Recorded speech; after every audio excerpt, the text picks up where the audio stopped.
Hello everybody, and welcome to another stream of Borderlands, and probably the final stream, to be thinking about it, because we only have one more Gary to go through, and it's the Claptrap Revolution, which is not that long of a DLC. It is quite literally 7 main quests, and some average ones. But yeah, let's go. Hey guys. Also, by the way, tomorrow we'll be streaming some Isaac, probably, later in the night. Cause Isaac.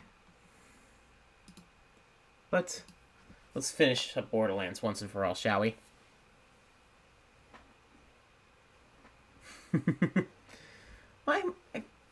Sorry about that.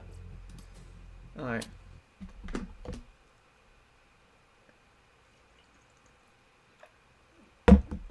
Drink your water, guys, by the way. I mean this totally. Drink your water. It is quite literally one of the best things you can drink. Ever.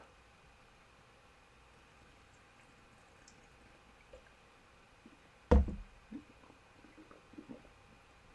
if you don't drink your water, I'll find you. I'm joking. Or am I?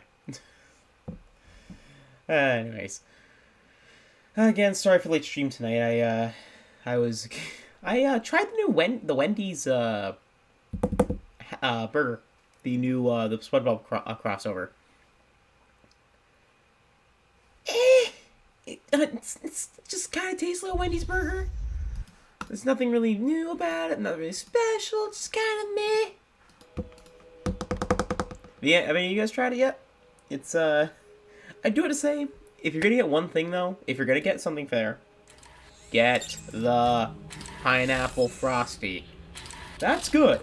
That's really good. I'm gonna say that the pineapple frosty was freaking amazing. But the actual burger was pretty disappointing, honestly. They put none of the special sauce on it. It was kind of like.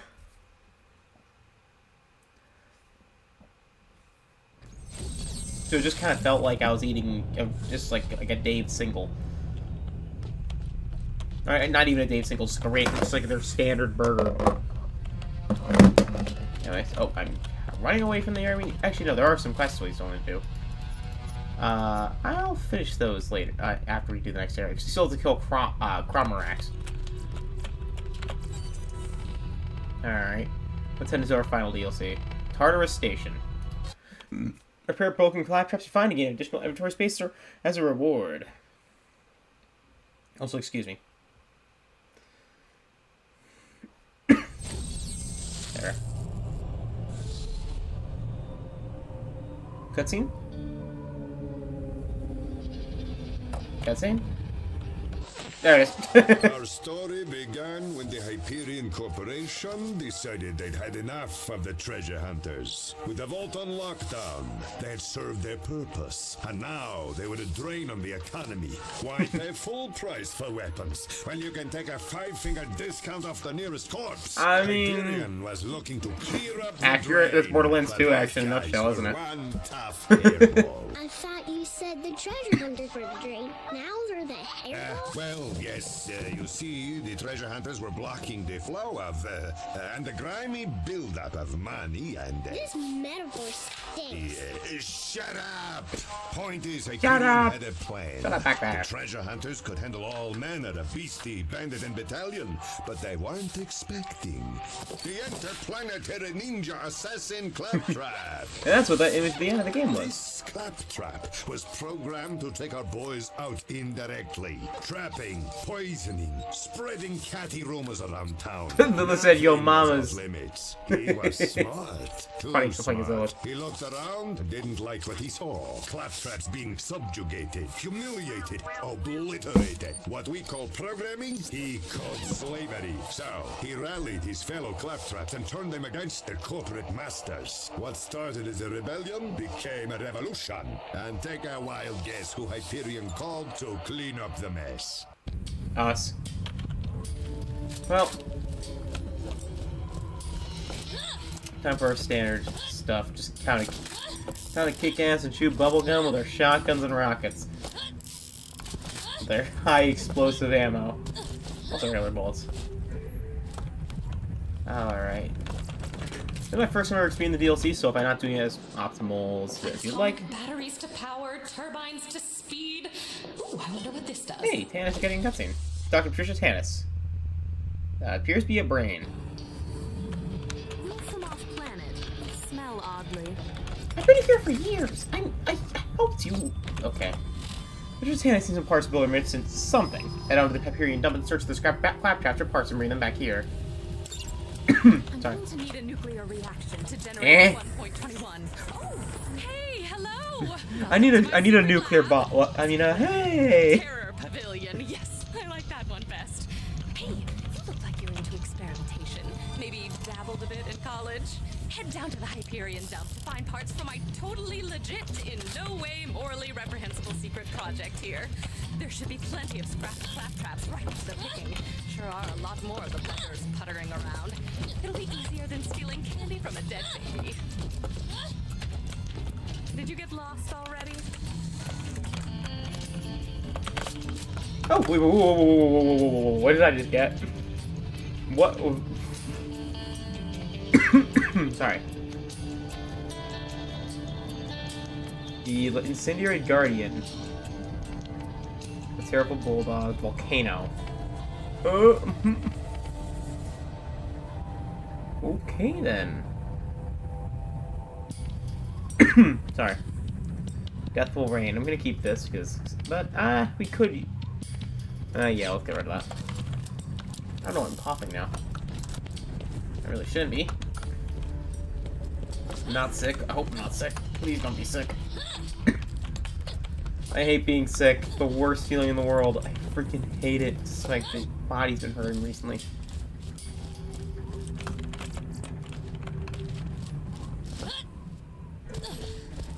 Like no reason.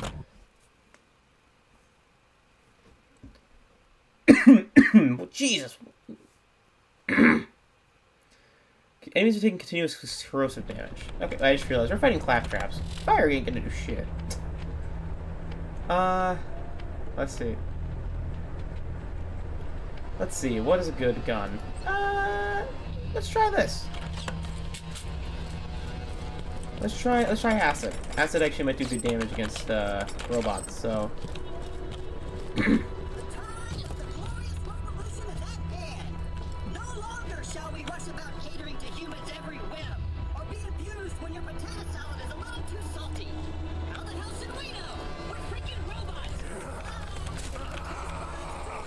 What are you doing? Okay, those aren't claptraps, they're humans. Alright. Okay, this thing's aim is freaking atrocious. Okay.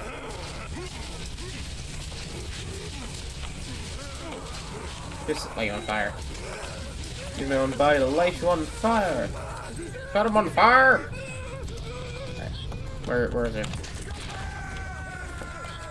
You're already dead. Again, this DLC is probably really easy due to us being, level 44. There's no challenge. Oh, ooh. Claptrap part. Looks like some strange component from a claptrap. Okay. That's one of them. I found it by accident. Oopsie. Okay, there's a skag there. Nope, that's not a skag. That is Claptrap Freedom Fighter. Okay, it was a Claptrap Freedom Fighter. It is now a, nothing. The Dull Freelancer Combat Raven. What the heck?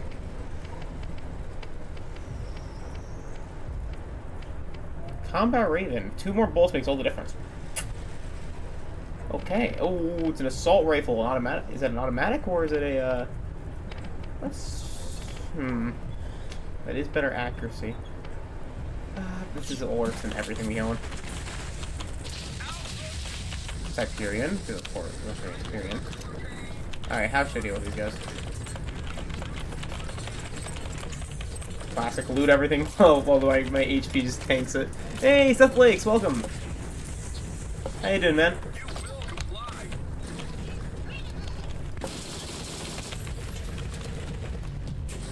Wait.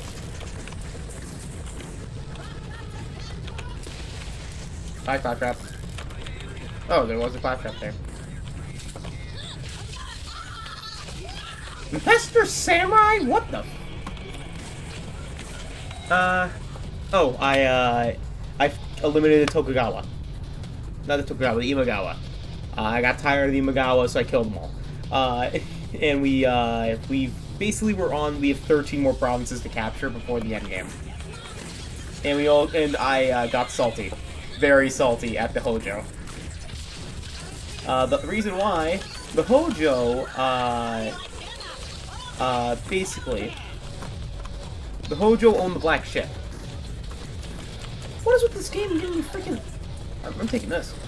Give me the freaking vitriolic cruise. My god. Acid shotgun. Oh, who the hell are you? Halt. Put down your weapons. Hyperion Corporation does not wish to harm them. Hyperion super bad soldier. Who are you? What did I just walk into?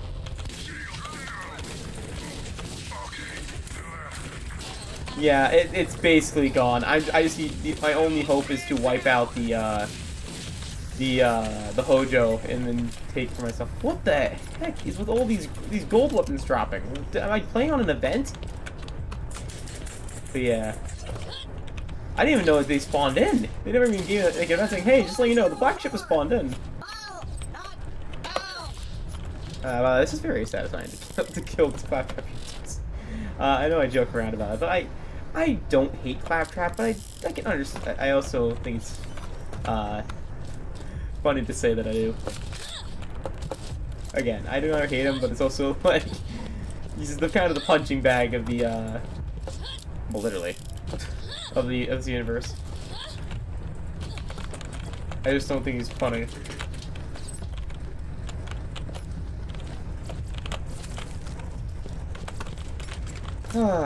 What's in here? More loot? What did I just get given? Oh, Steven. Okay, what is this? Okay, that's that missed everything. That was certainly a gun. Hey, let me just spray at like lightning everywhere. Great, out of ammo. Yeah, I can strike everywhere. If I was playing Street Fighter, I would have done the M. Bison impression. I beheld Satan when he fell from heaven like lightning. Anyways.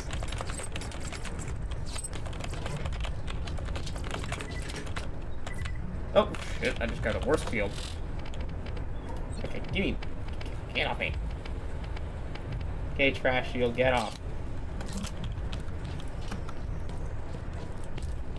But yeah, the black ship just basically started slaughtering us, and basically destroyed almost all of our things. And so we have no trade nodes. Our army is going bankrupt, and everyone hates us. The lag switch. Thankfully, no. Thankfully, we didn't have any crashes. Actually, I managed, but we still have a few quests in that DLC that we have to do. I think it actually was my PC, like, exploding. Because my PC was lagging really badly. So I actually do wonder if it was my PC, like, exploding, basically. In some ways. Okay. I don't repeat myself, sorry about that. Alright, what's in here? There it is. Go to the platform.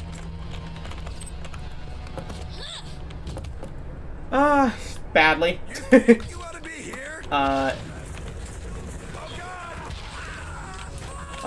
They're all rebelling. All the provinces. Again, the Ikuiki is about to be wiped out, though. They only have 2 provinces left, thank God. The Takeda has shown themselves finally. They, I found their first army. They only have 1 province left, though. Gotta love my napalm gun. Oh my god, stop blowing me up. Every barrel. Every single one. Okay. The Eco Faith is freaking wiping me down.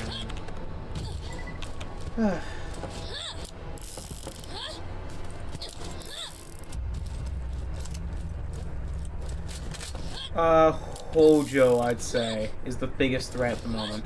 Or the Date. I have not seen the Date, but but from what I can understand from their army, they have a pretty big land space. Oh, also the Hanma are pretty big currently. Oh, hello there. It's probably, but my guess is the Hojo. They have the most agents and the most armies.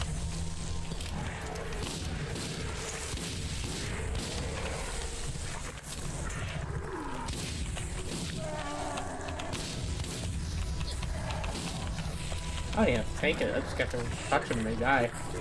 Look. I don't even shoot. I just kind of walk up to them and they immolate, so... Yeah. I have a navy there, but I want to take out the Hojo before we wipe out the Hanma.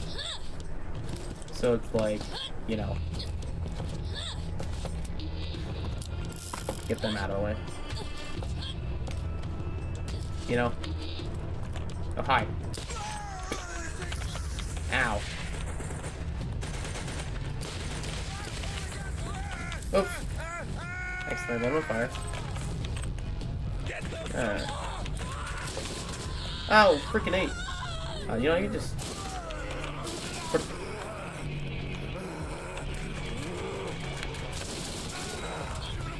I wonder what happens to the black ship if you take out the Hojo. Does it just become a... Does it become a neutral ship again, or what?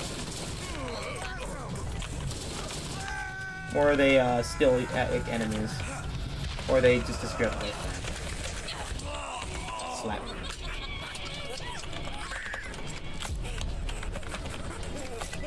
But first... And first on my list of threats is probably the Eco-Iki. They already have our... we already have someone guarding the Hojo against the Hojo. The Eco-Iki just are right now just running rampant in that area.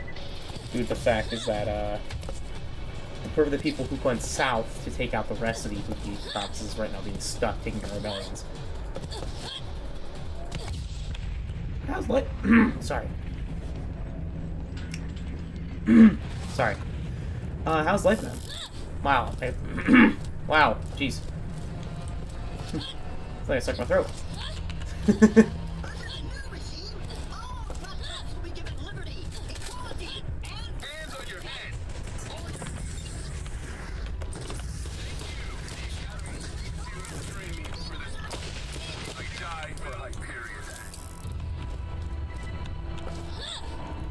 Ah, I see. How would you recommend taking the black ship? If whenever from the Mori.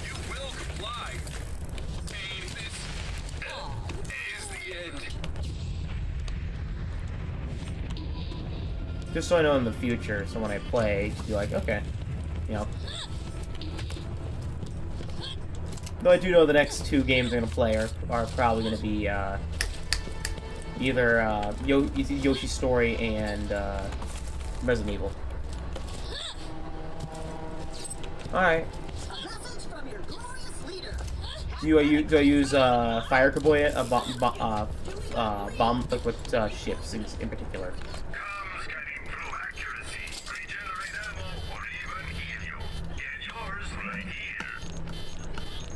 Like some of the more expensive ships, or 3 full stack names, or just a bunch of Bokaboyas. Just all of them. They're scary needles. Alright. Okay, that's for electricity damage. Basically, I wanted to, for some reason, transfer to an electricity build, which I don't. Sell. Keep that. That's for now. Monster. Kill. Keep this. What was pretty good. One bad dog. Keep that.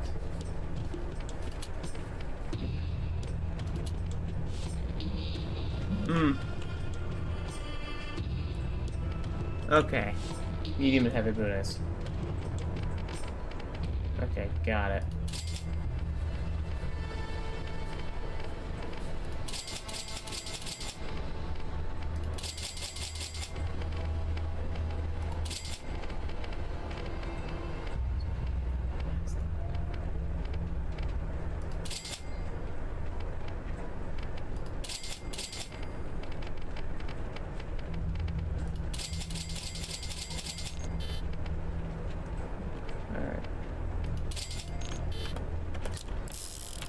can get myself my millions.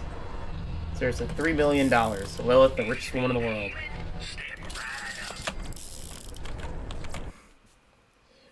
I could buy a Hyperion at this point. Yes, I'd like one Hyperion, please. Give me that. Hold the jack.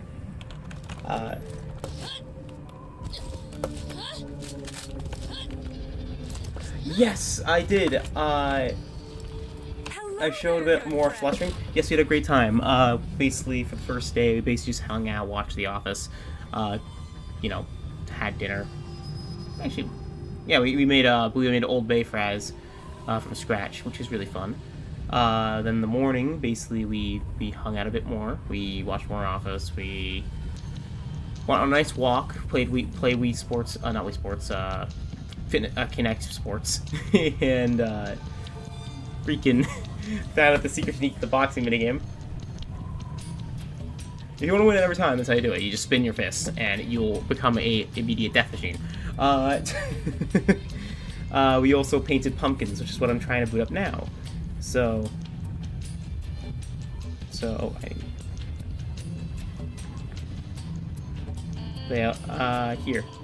here's her pumpkin.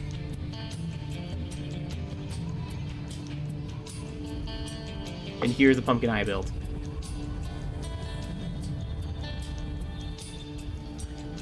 A part of me wishes that instead of going for pirate, I should have drawn it to One Eye Blue, but he made it Sans. But she probably wouldn't have gotten that one. She doesn't play video games much. You got Tannis her parts. Of course, she's still got a couple screws loose. Tannis needs some more parts to complete her creation. Yeah, thanks. Kinect Sports is really fun. Freaking, I found out that I'm really good at Kinect Sports too.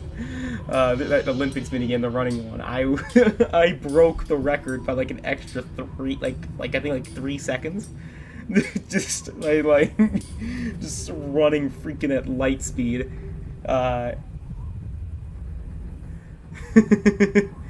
Yeah, bad times for all. Fancy some more parts to complete our creation's infinite probability drive. If you find any lying around, you'll rip them out of some Claptrap spines. You know. Fantastic. These parts should let me reroute the Omega 13 device to the snooze button without sacrificing. You know, speaking of payload.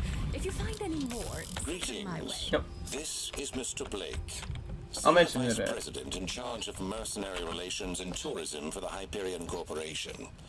You know, the company whose troops you just ruthlessly slaughtered. Yeah. I like that. It shows initiative. Meet me at the Hyperion Tourist and Information Center, and I'll make it worth your while. New contact. Hyperion VP Blister Blake wants to meet the crew that accidentally slaughtered his recon team. Oops. I don't have to station. But basically, speaking of improbability drives, the funny moment is that I got back into madness. Now they mention the improbability drive, which I know it's a reference to Hitchhiker's Guide, but like, seriously, what are the odds? Over here! I need your help with something. I already know. You will die.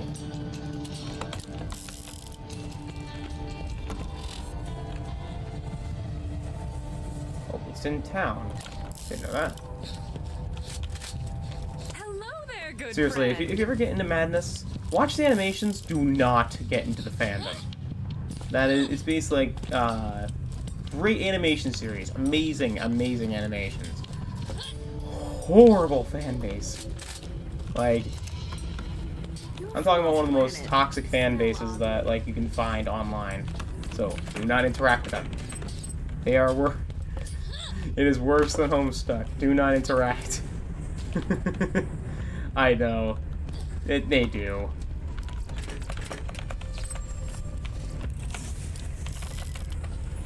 Now they do make some good animations. It's just the fact that like most of it is toxic as hell. Because it's a very violent series, so it's like there's a lot of very violent fans. You know, very. So I basically, we're the old fans. Screw these new people. Spa versus Spa. Sal, the owner and proprietor of the illustrious hotel Hostel Sol, is sick and tired of losing customers to the dirtbags of the Pippa in Spa. Yes, a lot of edgelords. So many edgelords. I mean, let me just say this. The main character, Hank, is an edgelord. He's an edgy mercenary who has no allegiances and just basically does it for the fun of it. He is the antithesis of an edgelord. He even wears a... But I'm saying this. This is coming from love of the series, not from hate. He's an edgelord. So it's a very edgy franchise. I need to play... I actually should play Nexus, Project Nexus, though, on this channel. I want to play it. It's a good game for my computer, but I want to play it, you know. Show more of a series that I like, and also support, you know, and indie devs. Alright. So, you know, the Pippin and Power Source ought to put a damper on their sauna, figuratively speaking.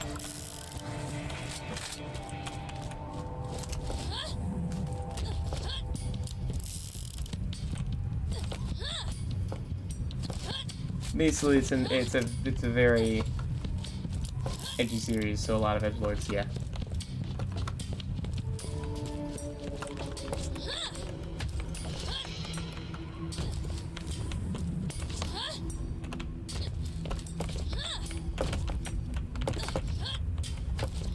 Platforming, everybody. Also, frames. Oh, that's why my frames are dropping. I still have Opera open. Close that down. Yes, quit Opera. There we are. Oh, and a small cold fusion power source. Just kind of taking that real quick.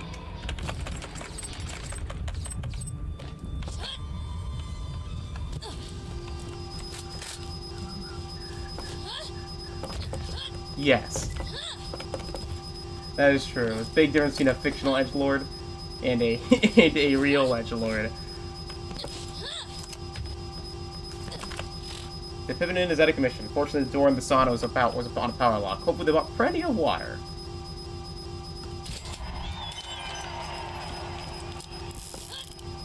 But yeah. Though I do again, oh. Oh.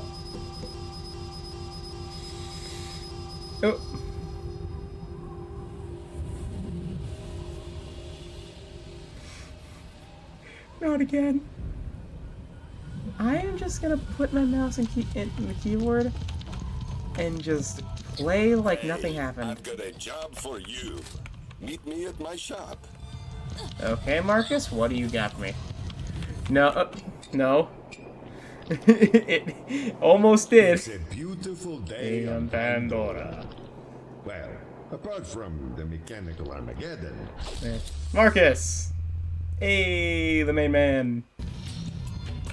Hey, welcome back. So that was your dust buckets of stolen Marcus's bus tires. Go to the Hyperion dump and find 6 good-looking tires. Try to spice this old girl up. Those robotic bastards have stolen my bus tires. Joke's on them. Those tires have been flat for years. Go down to the dump and find 6 good-looking tires to spruce the old girl up. But yeah. Oh, it's close. I'm gonna be honest, yeah. That was very close.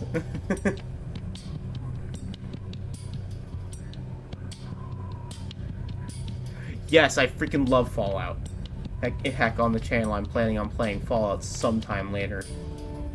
Oh, bring out your dad! I need to play more Fallout 2. I've done Fallout 1 on the channel already. I need to play 2. Keep at it, my friend. Viper's done. So far, 3. I've played every Fallout game but 2, Tactics, and Brother of Steel, but I like 3 the best. I know, it's not New Vegas. I'm saying this. Don't you got nothing better to do? Yo, hear me out. I know that New Vegas is theoretically, is objectively the best Fallout. I already know. I know this has the best story, the storytelling, you know, everything, setting. I just like 3 more, and I know this is a lie. I'm biased. It was my introduction to the Fallout series, and I love the location of DC. It was what introduced me to Fallout as a series, so that's why I love it so much. And it's very underrated. Again, my only real complaint about the game, personally, is the metro tunnels and that's it. But that's because, you know, it's a metro tunnel. But even then, I didn't think they were that bad as people made them out to be. It's just a lot of exploring. I'm also the type of person who 100%ed Fallout 3, so I have seen everything that game has to offer. I also did New Vegas, too. I did both. Good games. Good games. Well, if it isn't our little band of corporate raiders. Man, okay, hello there, Mr. Blake. Hello, man, the devil himself. Good to finally get some FaceTime with you. We at Hyperion have Man looks like a Clone Wars character. Relationship with the treasure hunters on Pandora, so I know you'll leap at the chance to help us out, particularly since you killed our last team. In exchange for your assistance, you'll receive a ludicrously generous stipend, as well as access to the finest tech Hyperion has to offer. Alright. It seems the Claptraps have begun to interface with everything on Pandora. Hyperion is, of course, blameless in the matter. Is it our fault that our hardware is too compatible? Still, out of the goodness of our hearts, we have developed That's goodness of our heart. With your help, I'm certain this enterprise will be a fruitful one. Hyperion Corporation wants to hire you to take care of the Claptrap situation. Welcome to the rat race. Phase 1 is crucial. Without a successful Phase 1, there can be no Phase 2 or 3. But I freaking love Phase Fallout 3. 4 would be right out. All of Tartarus Station's bridges are up, and the power is down. We need those bridges lowered in order to reach the next phases. Hyperion Corporation, building bridges to a new tomorrow. Damn, I'm good. Hyperion brain Claptrap are going haywire and assimilating Pandora. Time for a little corporate restructuring. Locate the power plant in Sanders Gorge and restore power to lower bridges and bring the down the glorious counter-evolution. Alright. I'm gonna get some tires from Marcus. For Marcus! First. Because I can. Anyways. Marcus. Burning them up. There are more missions available at the Hyperion Tourist Information Board.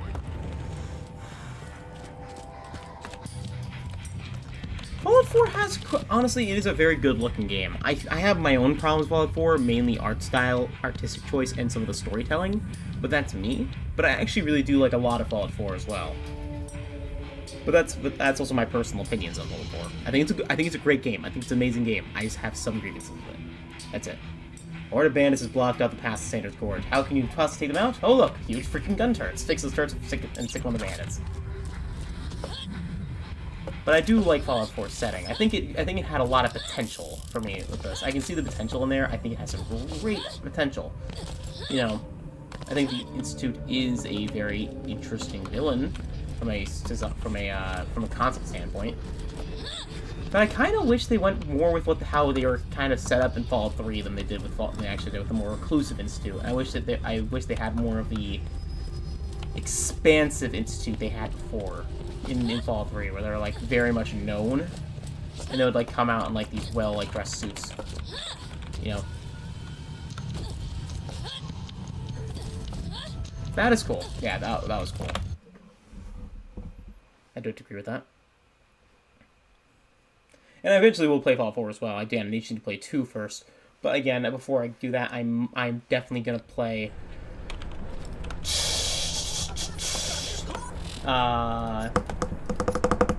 what is it called? Like, I'm definitely gonna try to play Resident Evil first.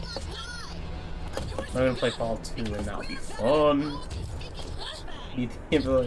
I'm gonna do a melee build in that game, which would be weird. It'll be a weird build. I'm gonna warn you. I'm not gonna be doing like a standard build. I'm gonna be doing a melee build of punch. Oh, why not punch, but smash with it, not smash with a baseball bat. Please, yes, let me die. Ow. Oh. Root trap. Oh god. Oh my god. I see. Jeez. Direct hit. Please, just let me die. 76, I think, is a very, again, another very interesting game concept-wise, but that I need to play. I do own it. I own every Fallout game. This is like not even standard of like, oh, I do own it. I just need to play it. Come with me if you wanna die. Yeah, to turn American. Nope. I'm hit. Good job, you lit yourself on fire. Heal me. Okay. And just to let you know, for me with this, if I have my own certain opinions on things, it's entirely fine for someone to have a different opinion on something. I'm not gonna curl someone over someone's different opinions. Like, unless those opinions are actively like, you know, illegal. Or like, Just let me die. you know, maybe oil, but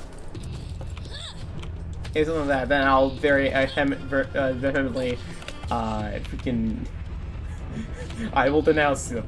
I will denounce. But if it's like a difference in opinion in a video game, I'm not gonna judge them. I have my own. I like Shadow the Hedgehog. I am in no place to judge people in video game taste.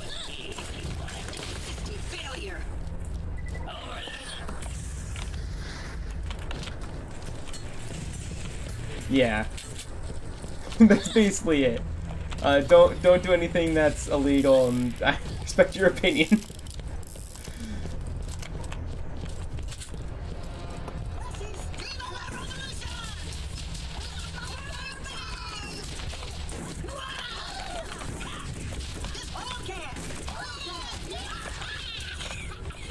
Oh, there. Okay.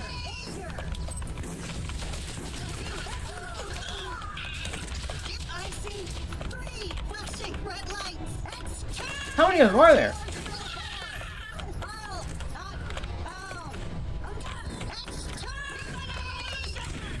Oh yeah, that was a Doctor Who reference. I got that one. That's Doctor Who.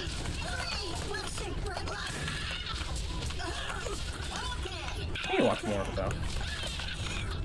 Okay, I was wrong with the fire thing. That's a lot more effective than I thought it was. Honestly. Oh, how many freaking robots are there?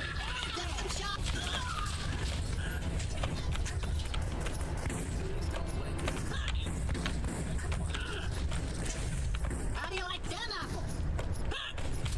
Target disassemble.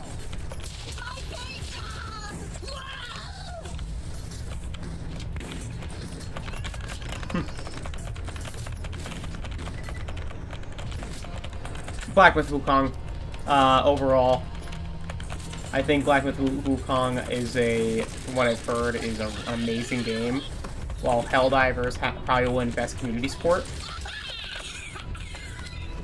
I think that recently with some of the backlash that Helldivers got, I know because of Sony, because that Sony basically did, I think that it probably cost them Game of the Year.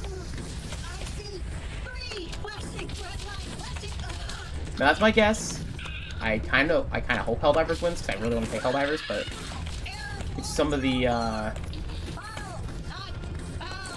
it's just some of the stuff that's like Sony did, like caused some bad faith with the with some of the community.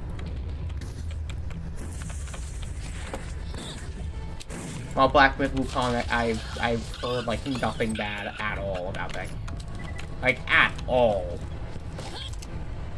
I've heard like only good.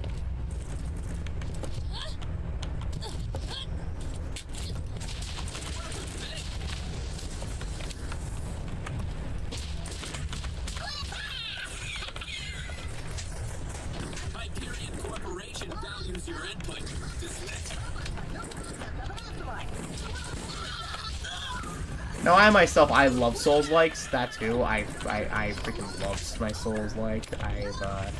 I've beaten almost every Souls game that I've played. I've beaten Demon Souls, Dark Souls 1, Dark Souls 2, Dark Souls 1 like 3 times now. It's one of my favorite games of all time, a fast one, by the way. It was one of those games I wanted to play for a while, then I did play it and it became immediately one of my favorite games. But a game I actually am contemplating doing a weapon restriction runs on, for even though I'm behind on the trend. But I want to do it just for the sake of not even just for trends, but because I want to do it. Basically, I want to do a daggers run. I want to do a swords only run, or straight swords only. I want to do a what is it called?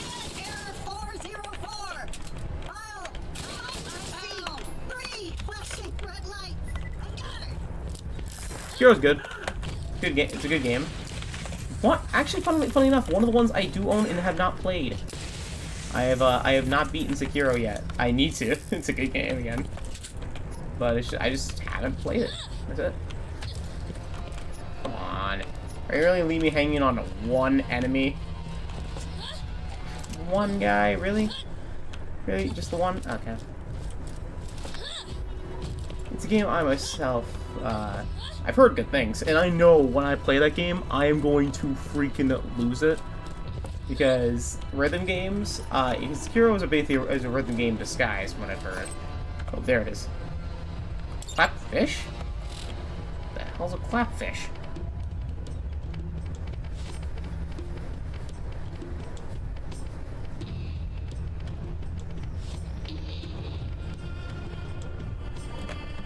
Anyways. Yeah, that's all the items we need.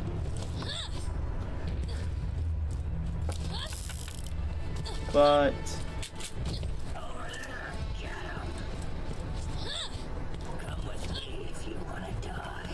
I understand. And again, not every game's for everybody. And I completely understand that. Like, honestly, when I first saw Souls-likes, I wasn't sure if I was gonna like get into it either, but it's oh, what's wrong with playing Lilith, Dominic? Boing.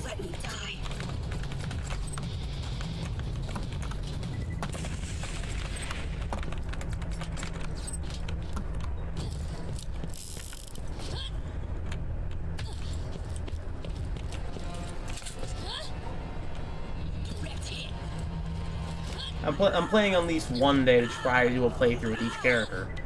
So I just thought I'd start with Lilith. Oh, I'm going 100% with Lilith now. But yeah, Souls-likes, I know, I'm not everyone's cup of tea, and I'm not gonna force someone to like a Souls-like despite me loving them. I also know Dark Souls 1 to a science, so it's like.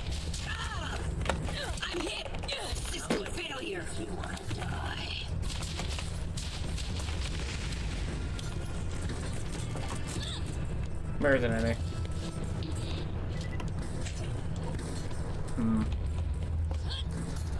That's the wrong way, isn't it?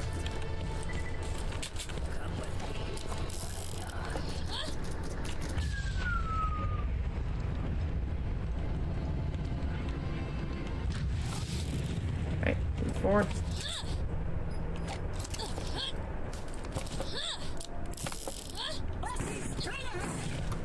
Right.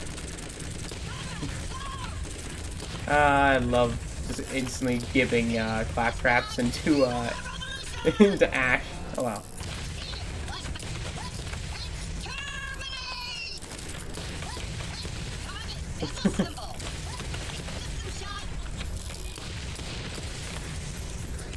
Oh, damn it. Okay.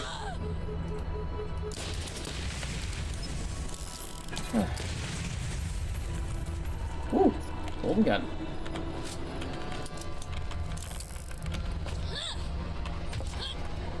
But yeah.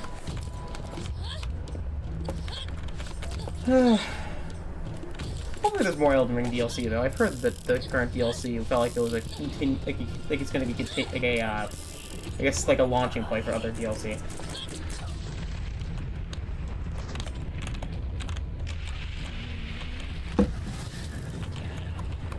So hoping it is, you know, so they don't like have it be like the one time that they didn't cook.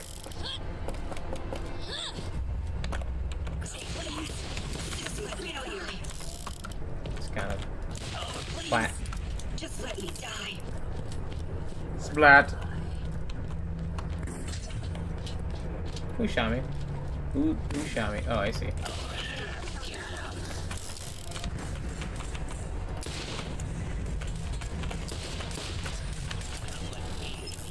Not yet, surprisingly. I was hoping to actually save it, like, save Elden Ring for, the channel. Eventually. It's one of the few Souls games I have not played, and I need to play it.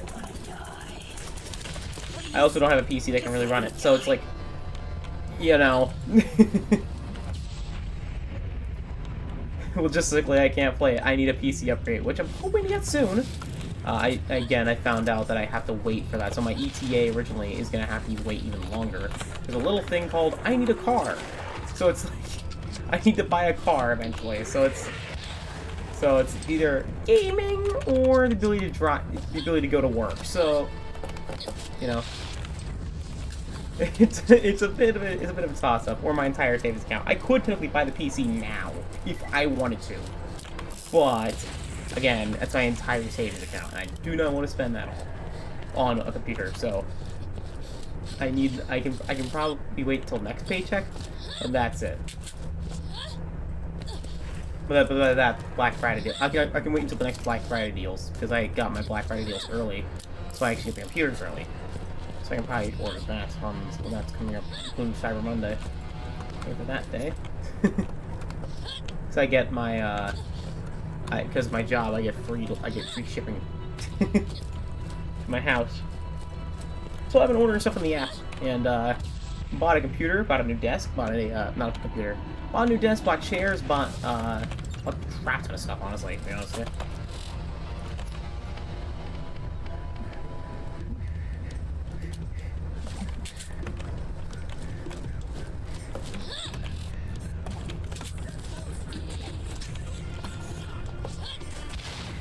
Got him. But yeah, I got a like $700 table for like $320 something. I got it for like cheap. Not even Christmas for myself. Early stuff for the house, because basically I found out I'm moving in very, very soon. And by that soon, I mean like I have the potential to move in 4 days. Like, this might be my last week at my house, at my parents' house. Like, soon.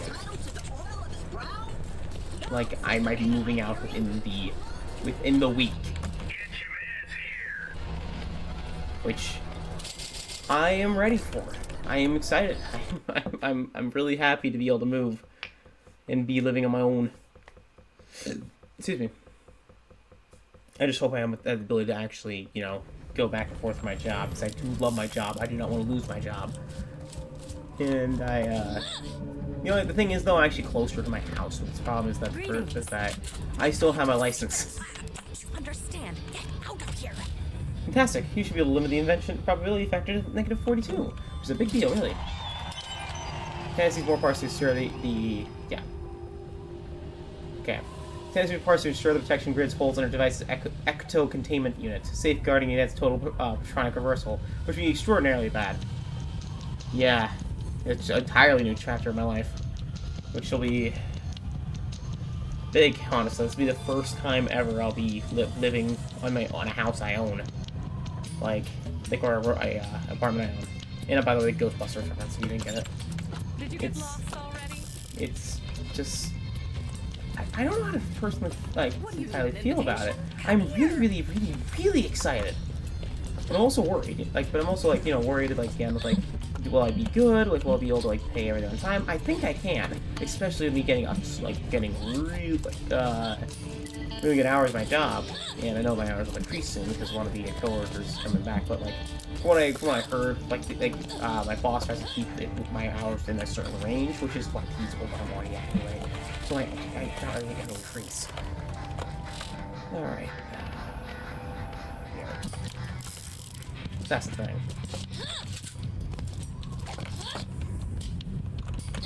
Well, Hyperion Corporation welcomes you to Tartar Estate. Was this Disneyland? Yeah. So I'm really excited about it, and I'm hoping to God it goes well. Come in. Have a look around. Exciting new tires for Marcus is right, and he's hardly have any roadkill in them yet. You're cramping my style. Go. Get out of my house. Your stitches, your Jordans are fake. Your Jordans are fake. Get out of my house.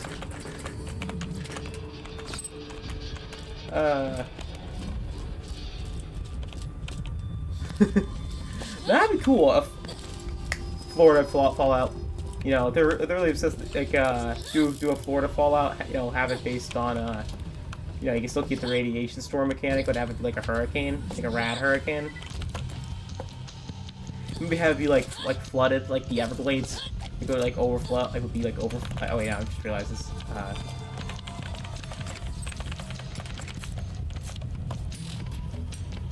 I guess there. I just realized what I just said could be entirely tone deaf. Anyways, we'll like have like these like giant mutant crocodiles and other creatures in Florida. May have a bird enemy, you know. You know, include Disney World or you know. Actually, no, wait, isn't that already a thing? Fallout in Disney World? Isn't that just Nuka World? Thinking about it.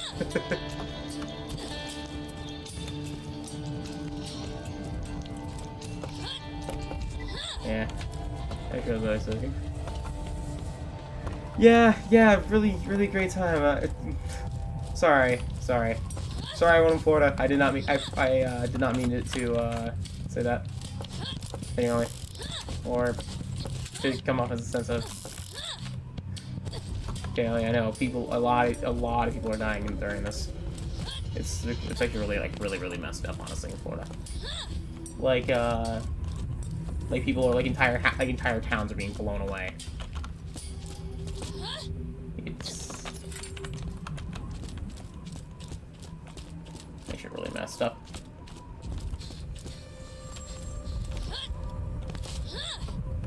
Stash short of crap.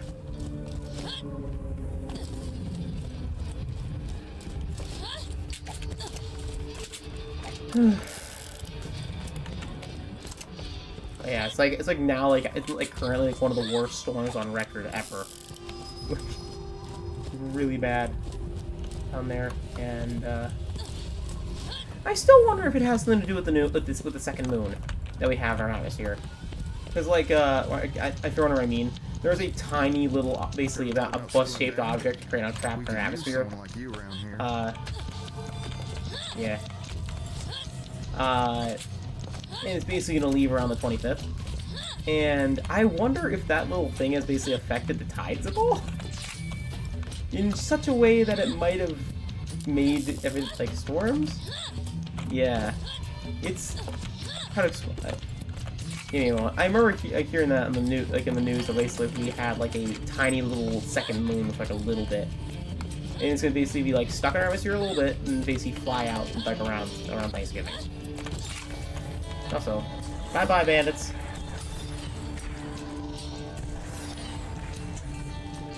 Second moon 2024. Yeah. We have a temporary second moon. I'm trying to find a good image of it to show you.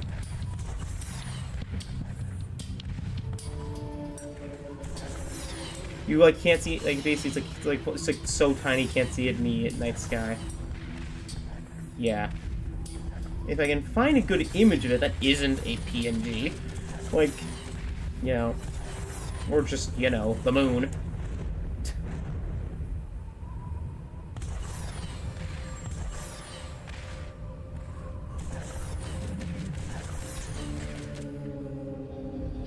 The closest I can get to it is like this thing. It's like very tiny. But I'm wondering if it's like affecting the tides at all. Cause like from what I've heard, it isn't. But, like, I wonder, you know? That's how, like, because the tides on Earth are affected by the moon. And if the moon got closer, the tides would actually be worse. I also noticed the moon has been freaking huge lately, so maybe that's something to do with it. So...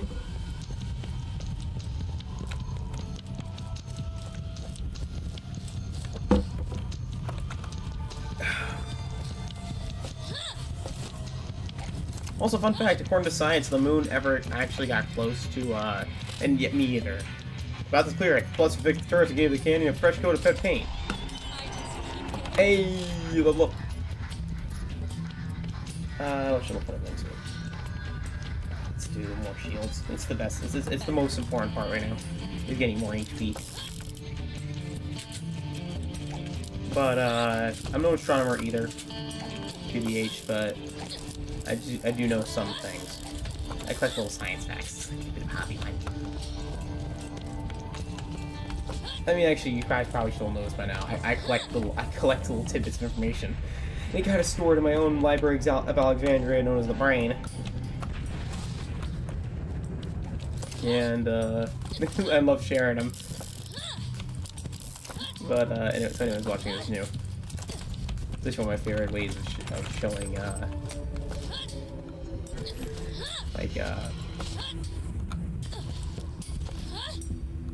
like not affection, but like it's one of the ways that I can yes. I do know that you can also fit every single planet in between the Earth and the moon.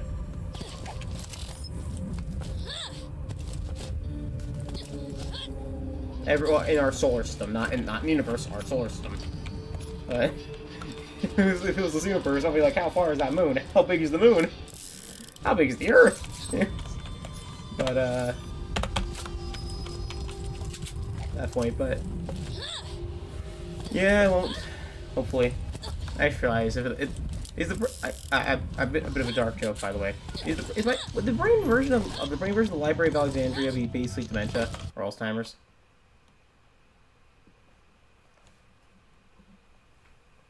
Like, I don't know if that's a really, really dark joke. Again... I'm sorry if it is. And even more have made that truly awful joke.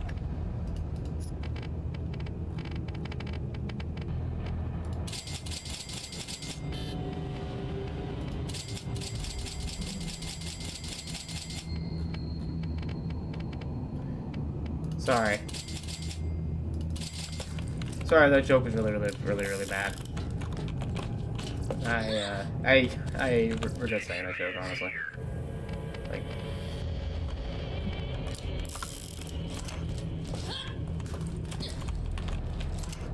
But...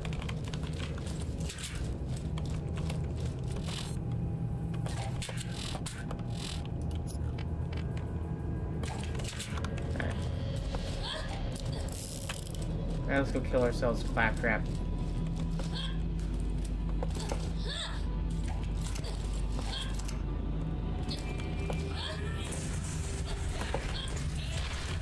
Alright, the entire team has died.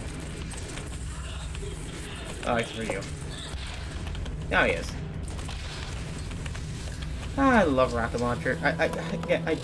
Again, I love late game rocket launchers. When the game started off, rocket launchers sucked, but now it's late game.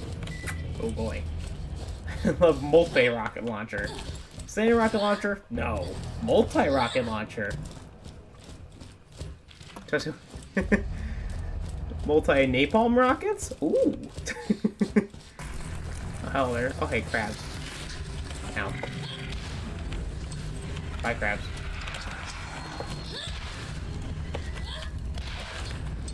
I guess.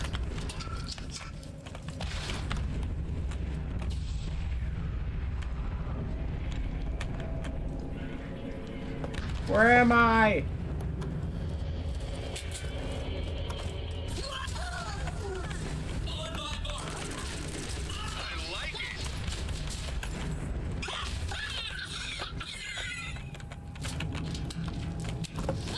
Alright.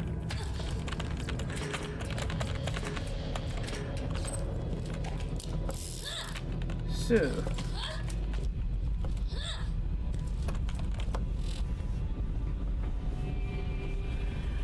For my opinion, I believe, like, if there ever was gonna be aliens, like, now personally, I'm not entirely sure if I believe in aliens. That's me. But I also know that there is bacteria, so technically, yes, there is, because I think they found bacteria on Mars once before. I'm not entirely sure if that's how accurate it is, but I'm pretty sure they found at least frozen water on Mars with bacteria in it.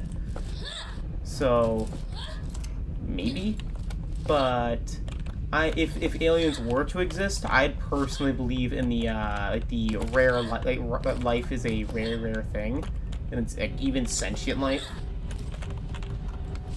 You know, you ever hear of like that theory?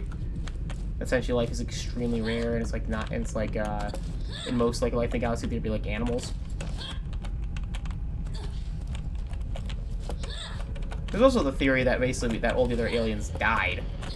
They all got killed by something, and that basically we're the only ones that are left. The Fermi's paradox.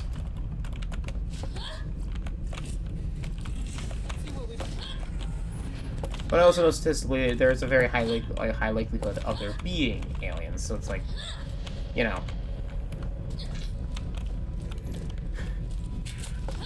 Now here's the real question: if aliens existed, how many people would you know?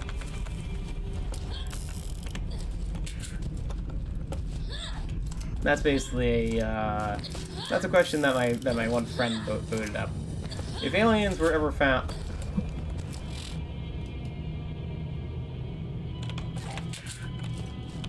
If aliens were found, there'd probably be a lot of people who would be, you know,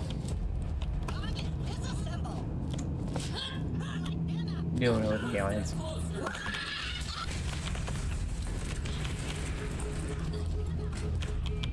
Yeah. I'd personally say only is probably scarier. Because if it's only, it'd be like, why, like, it raises the question of what makes Earth special, you know? Or why, you know? Now, ow.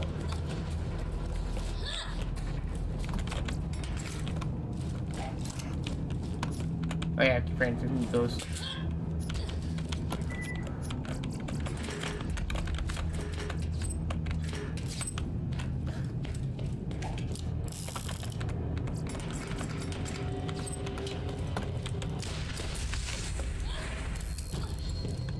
Actually, I want to share my D&D campaign. Earth being different is actually going to be a major plot point of the plot. Of like, why is Earth different from other species? Why are humans so like adaptable? Why are they turtle all the way down?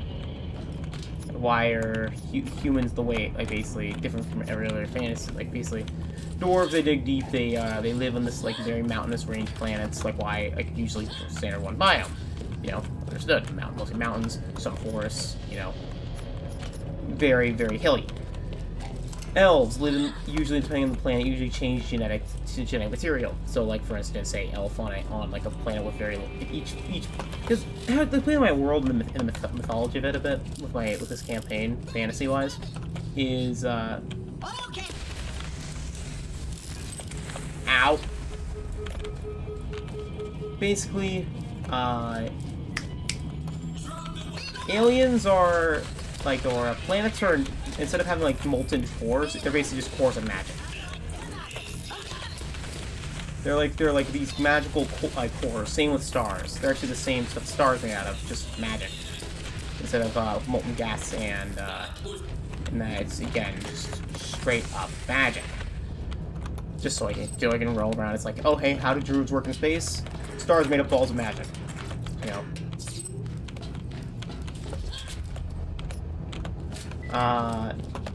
Wait a minute, what the heck did I just get? And basically, elves draw on that innate magic in every planet in order for their species to exist. So, for instance, if one went on Earth, after a while, they eventually would transform into a different species. I have not played No Man's Sky, no.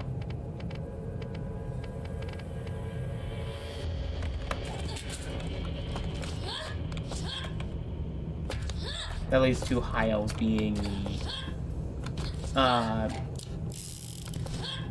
like the wood elves. That'll be like basically depending on the planet's signature. That's why there's so much variance in the elven species and everything. The only time they don't have that is when they're a half elf. They usually take on the traits of both of what the elf is at the time, or the elf at the time, and the usually the elves at the time and the parent. So like a lot of like the elves have like basically a return back to like their home planet thing to basically prevent that they don't want to like change into like a different like frickin' a different type of elf, for instance, like a high elf turning into a wood elf or a drow or something like that.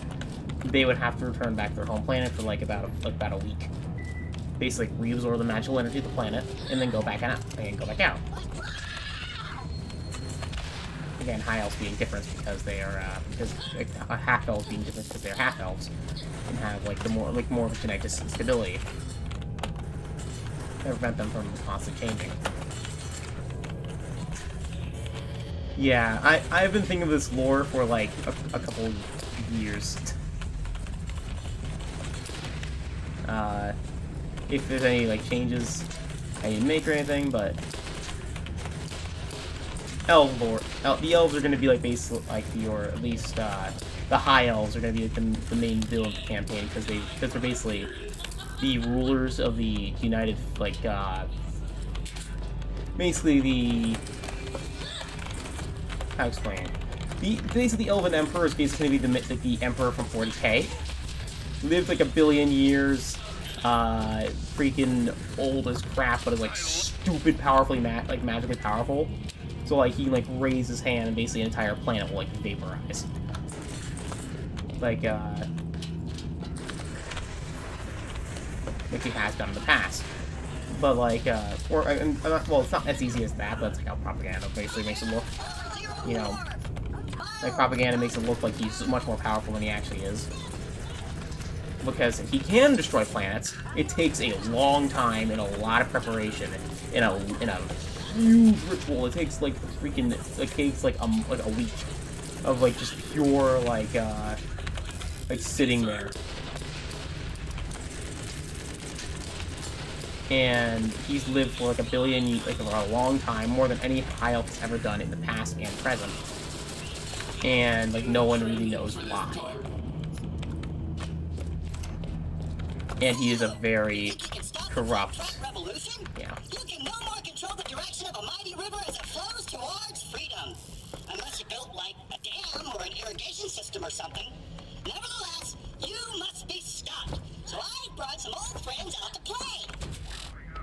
Are they bosses from the main story? But yeah. But yeah. So basically, now there is I do own Solaris. I need to play it though. But I love like sci-fi space fantasy. So that's why one reason I'm actually playing the D&D campaign being a space campaign, because I love combining sci-fi and space. And like coming up with different like reasons for that, different like factions, and just letting you know to avoid Planet Hats. Though the climates and the like just because a person is a part of a certain faction or a like basically just because a dwarf is a dwarf doesn't mean they like digging holes, you know.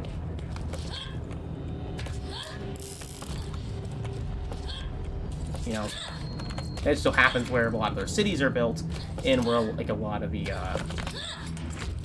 you know, like what they used to do to survive till they got to the space age. So it's like,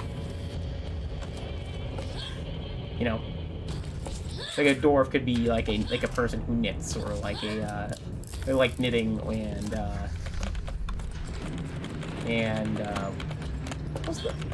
what's the most I'm trying to think of like the most uncharacteristically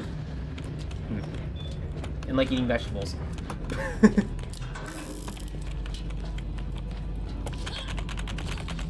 But yeah, Solaris would be a very fun game.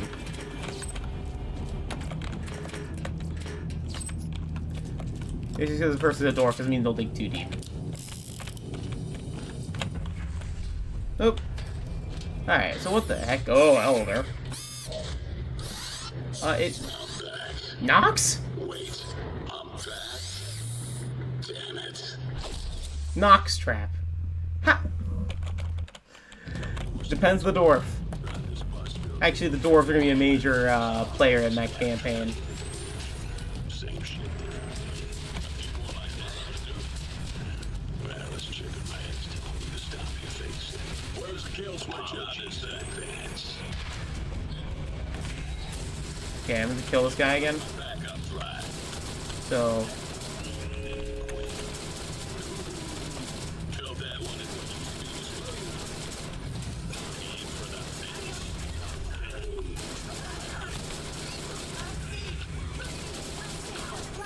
Thank you, made me stronger. I can see it. Bright light.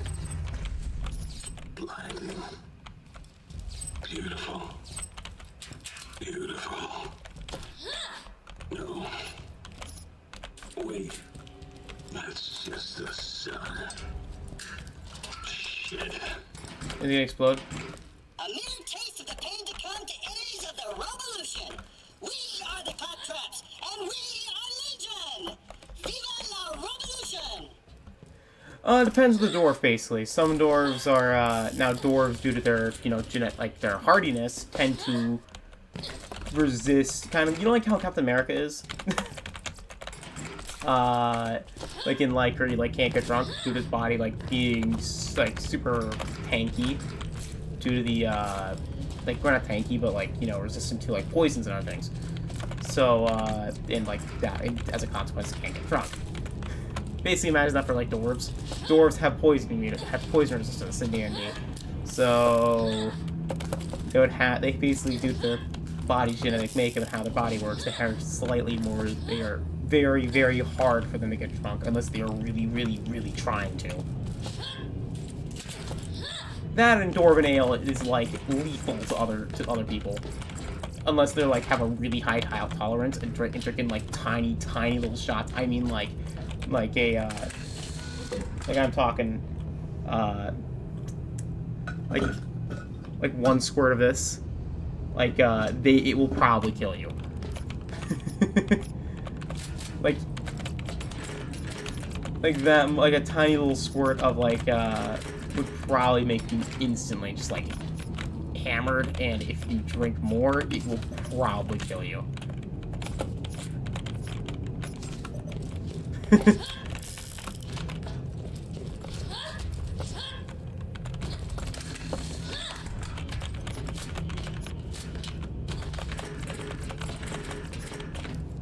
So there are dwarves who do drink, and there are dwarves who make drinks. Not everyone does, but there are.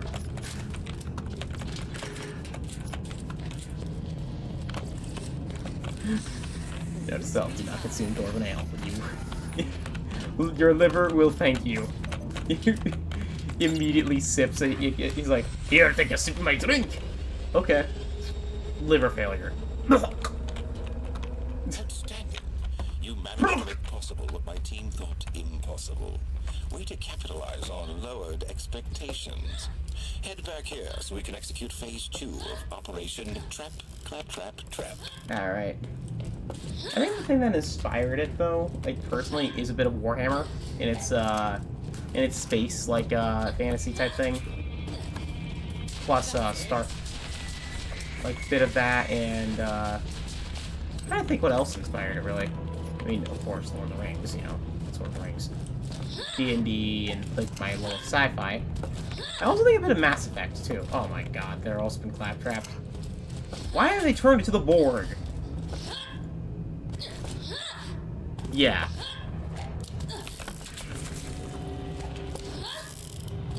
That is a good example. So while a dwarf might be able to take a full glass of a light beer to another person, of their light beer, for another person, it might be the equivalent of, like,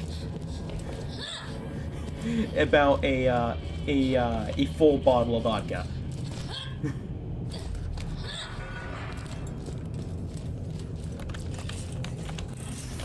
I'm lucky. at once.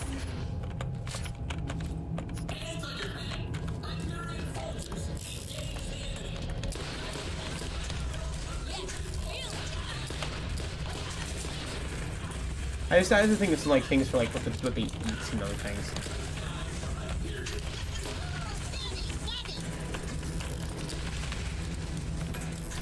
A message from your glorious leader. Come on. Of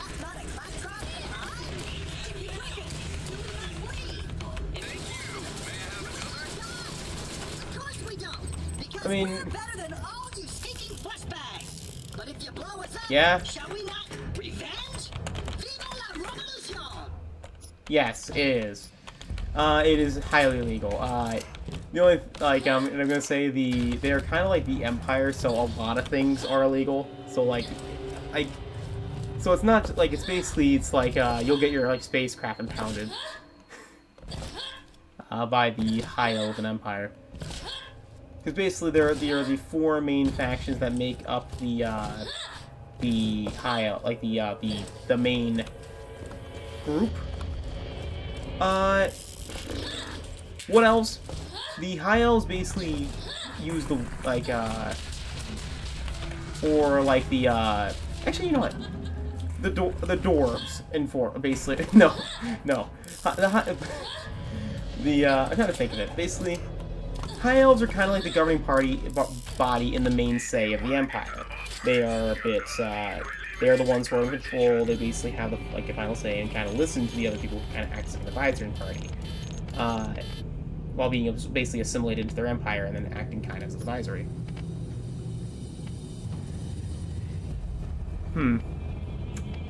I kind of like the the patrols. I've always thought of that.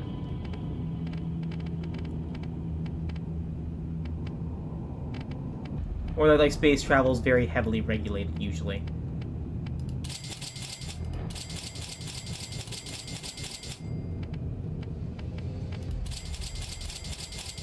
Actually, I kind of like the patrol aspect, because I was thinking, I was like, wait, how are they gonna get to places without being like immediately assaulted by every single officer? You're like, hey, that guy's piloting a vehicle, get him! But like, but I get the patrols, or like the warp gate thing.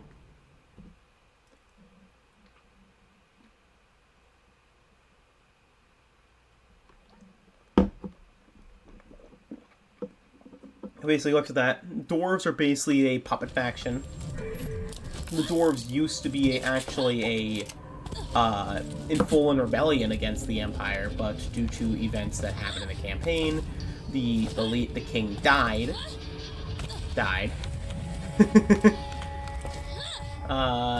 mean, at this point they have magic, so they can probably just scan you with magic. just like, test your blood alcohol level with a magic spell. You know, like a magic item. The breathalyzer. It's a magic breath. It's like a rune rock. Now the one thing is that in this world it's kind of like electricity is gonna be a thing, but it's more like magic power. If that's explained. Like instead of having like these like electrical drives, they have rune drives. Like these basically magical boxes of energy that are made specifically to help propel you using rune tech and like other stuff. That makes sense.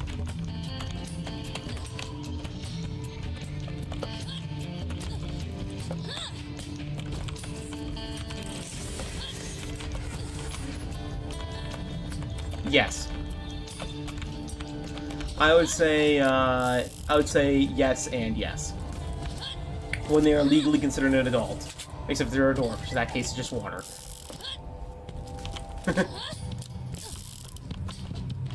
Your opinion is important to us. The bridge now has power. Trolls everywhere rejoice. On to phase 2. On to phase 2. Meanwhile, Claptraps invade the rogue Claptraps train and dividing vaults and bring those damn things down. To rebuild and refit their own Claptraps. This is a clear violation of numerous patents and copyrights held by Hyperion. Also, they're constructing a robot army, which is bad as well. Oh no, not the copyright. Break into the facility. What are you, Nintendo? Anyways. Them down. And please do remember to keep your receipts, or you will not be reimbursed. Your opinion is important to us. But yeah. Now, mainly, again, after the Dwarven King died, again, it's going to be revealed very early in the campaign that he's not dead, but he's actually went into hiding after basically being publicly executed, a la King Roger. He lived for plot reasons, but then came back for plot reasons. And it's leading basically a shadow resistance, one that isn't well known, instead of the public resistance that basically got the Dwarven home planet destroyed by that. And his son is currently being used as a puppet.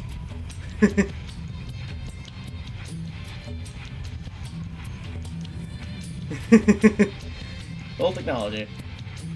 Sees a dwarf and it just explodes. Or just shuts down. Have a nice day.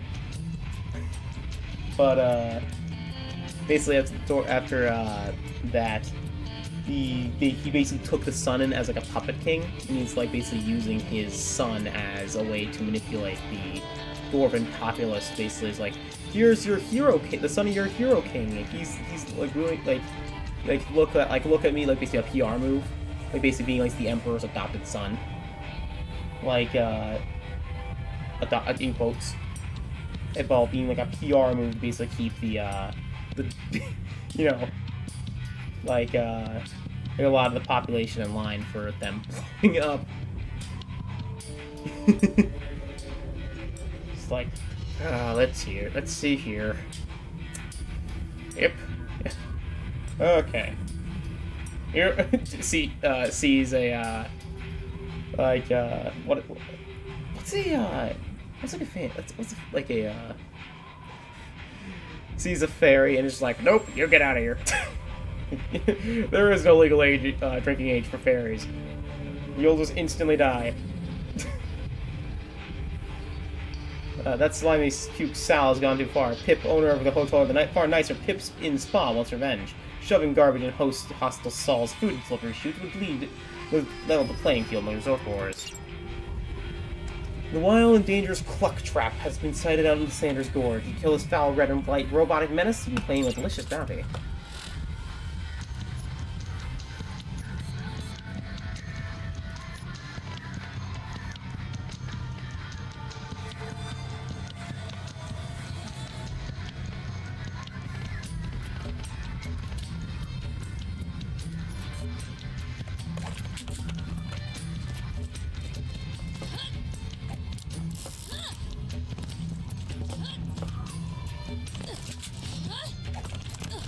Yeah. And hey, small parts of the are fun. I love the small parts. Again, I have a lot of little small parts like with the world of like how like rune drives work and like basically how like the different like paladins, how they are, you know, stuff. I thought they were gonna take out a toilet. I was about to freaking like oh no, but down the food chute.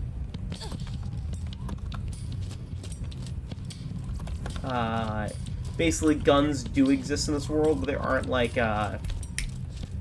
automatics. They are like laser, like they can be laser weapons, but it's more like a again, like kind of like a magically charged rock, rather than like a bullet or something.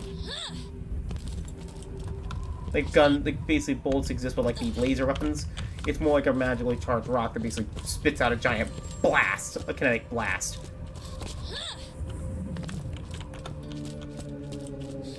Think of it instead of like it's instead of basically burning your foe, depending like the elements that's on it, like sometimes will like kind of like blast their foe into bits.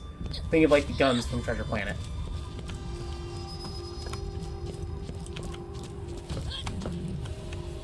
Or instead of them kind of like piercing these, trying to just blow it apart.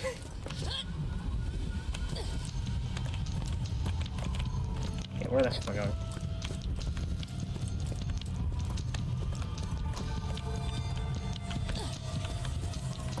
Yeah. World building is fun. It's really fun. But it's also something I do struggle with. And I'm also worried about hand-holding in this campaign, you know? Because I do want, like, them to experience this world they created, but I also don't want to hold their hand too much, you know? I don't want them to be like, okay,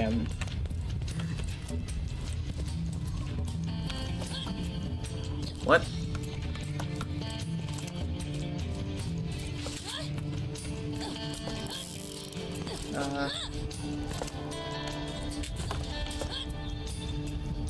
Okay, how do I get down there?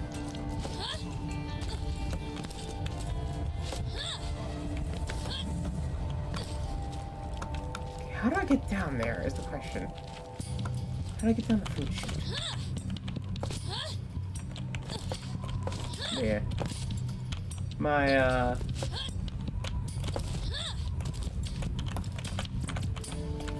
No.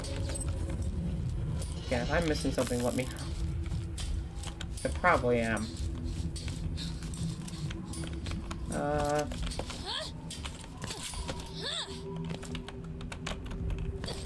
I can't go through there.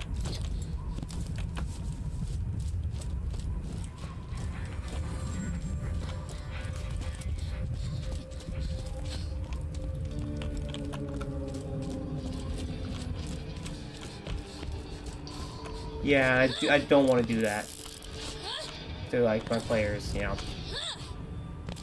I want them to enjoy the world, but I don't want to, like, force them to enjoy it, you know. And it's like, you're gonna enjoy my lore and like it. I don't want to be that DM. I want to be the DM that's like, okay. Like, okay, this person just changed a bit of lore, but that's entirely fine. This is fun, you know?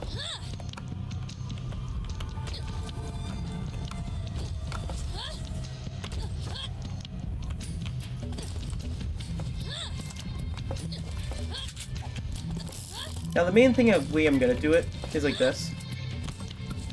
They're gonna work for the Rebellion faction, and the basic thing, they're gonna basically work as a freelancer for them. You work for them, and they pay you, but you have the freedom to do the missions as you want. Maybe they'll, like, be more trusted as they go along. Eventually, like, after, like, a while, the missions will be like, okay, we consider your full members, but still have more duties, including, like doing this, and like some of that, but they'll be freelancing, meaning they have ways to do the ship, like the missions as they wish. The freedom to do, well, basically what they please. Including exploring whatever planets, doing that random side quests, yada yada yada, will be, like, basically given, basically bounty missions by the Rebellion.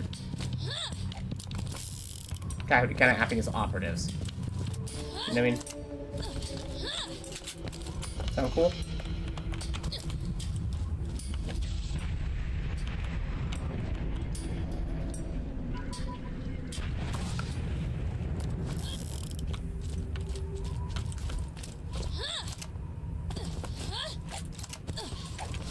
Okay, where the hell am I going?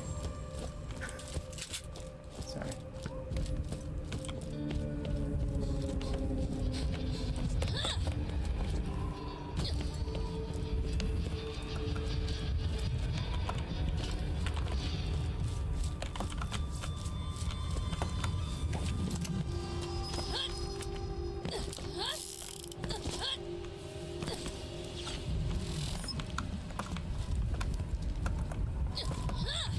The round thing an error?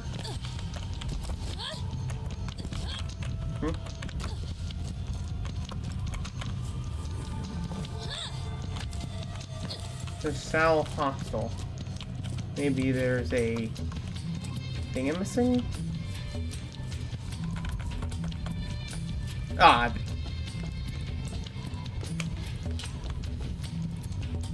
There it is. Yeah, I know how the campaign's gonna start. Basically, they're basically gonna have, I'm gonna have them write in their backstory. One reason that the Empire might not like you, like, basically for that reason, like, for instance, it has to be like, okay, I am a, like, avid, like, basically person who calls them out. / I am a, you secretly replace the food of the hostile cafeteria with dark, sparkling garbage. Can the customers tell the difference? / what else is there? Like, for instance, I'm just, like, I'm actively opposing them versus, like, I just kind of have disagreements, you know. Or maybe they just see you as a threat.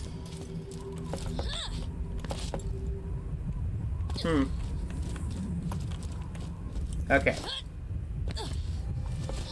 Alright, so, for how advanced technology is, I'd say it's a middle between advanced and just pure in magic. Because basically it's a, so basically it's a kind of like a middle ground between basically being most entirely magical and some technological. That makes sense. How fast space travel in light years? That I didn't think about. I mainly thought that I didn't think about. I'll have to get you back on that. My main process mainly is with just like kind of magical teleportation. Like a lot of time with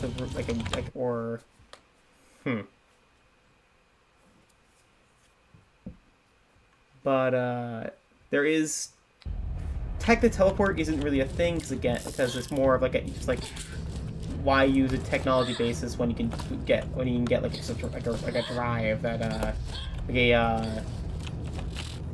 a magical object that does it for you.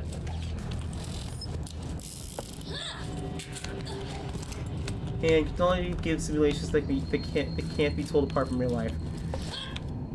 And for that, to answer that question, my guess is maybe, again, because illusion magic exists. So, probably yes.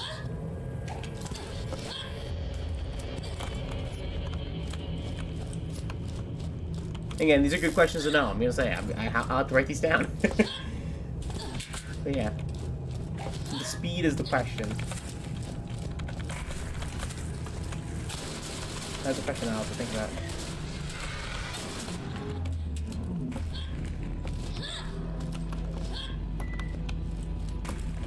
I would say it's less about the speed and more the charge time. That's for me.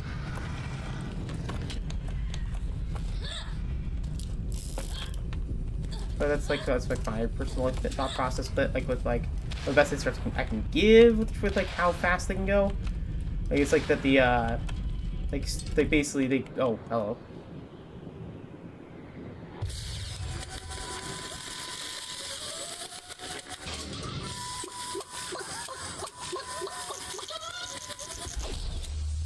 Yeah, wormholes. Claptrap. Oh, there's Claptrap.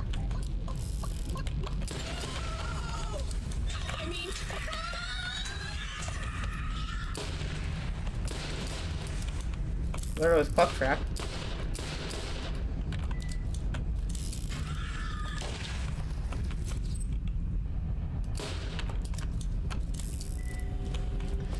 Shot in the face.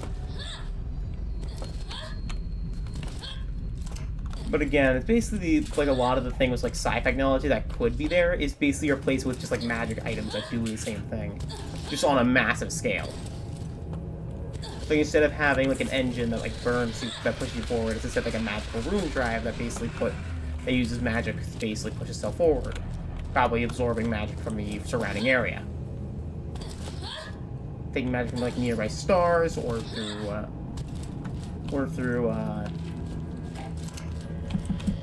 just like the magic, or just space, residuals in space that just push you forward. Same how a druid gets his magic from the stars, but or their magic.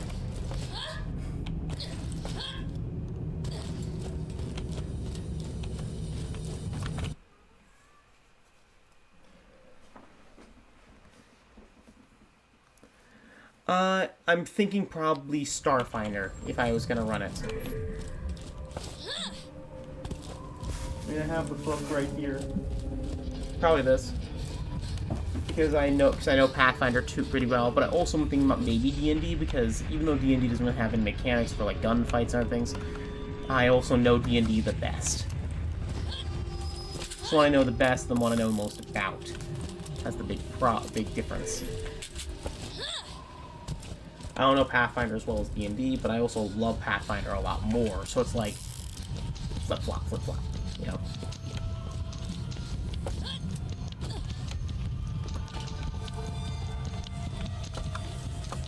So I'm probably going to use the gameplay system of Pathfinder.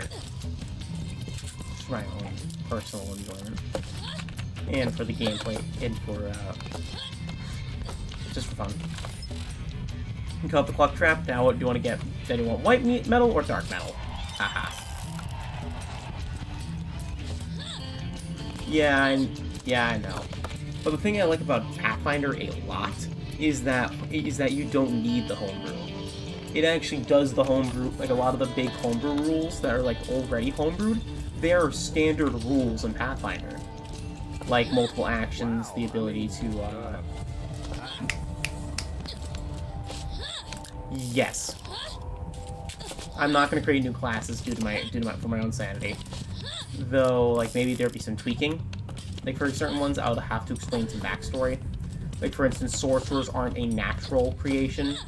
They are usually, most of the time, an unnatural one, or usually descended from an unnatural creation. Usually through genetic splicing. Due to how D&D sorcerers work due to bloodline, it would be kind of like a genetic splicing thing. Either due to a government thing. Any new gods for, like, the Paladin? Most of the old ones. There are 2 new ones due to some of the lore in the world. Like, for instance, there's the dragons of virtue, which are basically the seven heavenly virtues. Like, which basically kind of lead the dragons in this world instead of like being like, which are like kind of like god dragons. Then there's also it's like an evil dragon, is the 7 deadly sins. Like the dragon of pride and other stuff. Like, for instance, the dragon of chastity for the virtues. Or loyalty, which is the 8th dragon. But there's also the 8th and the 8th of each of the dragons, which are loyalty and treachery. But those ones are more secretive.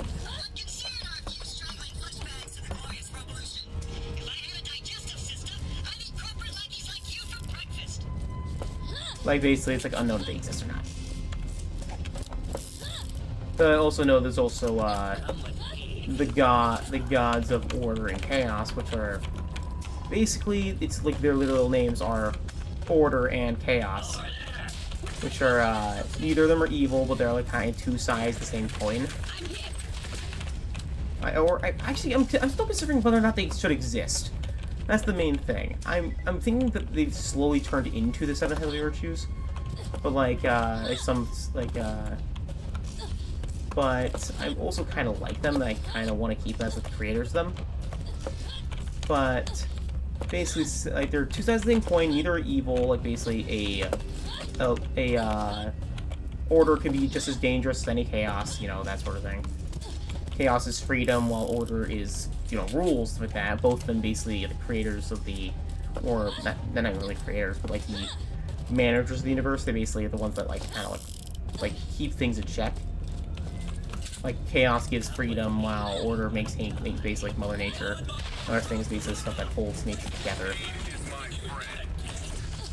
While chaos is stuff that gives, like, humans free will, the ability for art, and I mean, by humans, I mean any species, but I use humans as default due to, you know,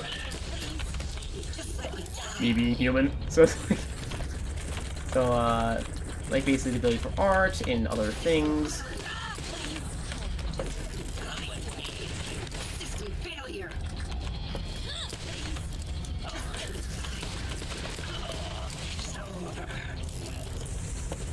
But, the thing about Order and Chaos, though, is that they are unknown. Like, they're forces less than actual gods. That's the best way to explain it.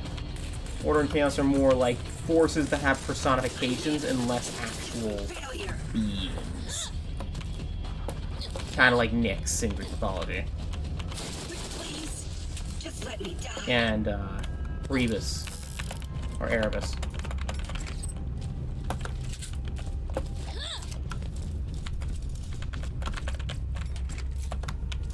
But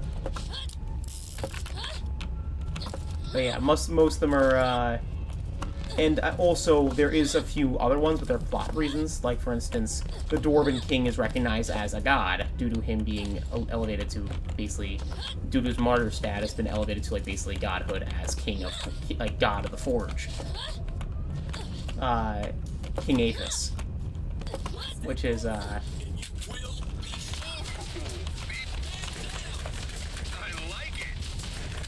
Hey, they're actually someone at my level. Anyways.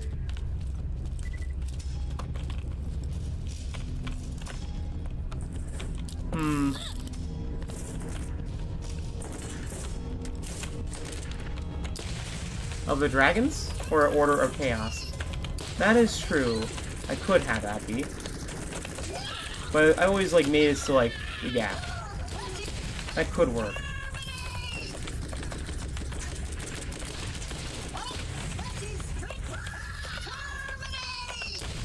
Okay, come on.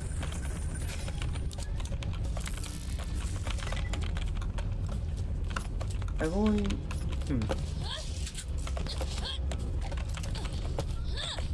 I always interpret it as Order and Chaos being the creators of the Dragons of Virtue. While the... Basically, is like a kind of like the... While they maintain the universe, they uphold the... More of the other part of the galaxy, while... Or the good part, but... I understand. Because again, Order and Chaos are more neutral beings. Neutral beings that exist. Well, they're neutral, but also could be good. More like neutral good-ish. Or like or lawful good, lawful neutral, chaotic good, chaotic neutral. Like how chaos can be like basically the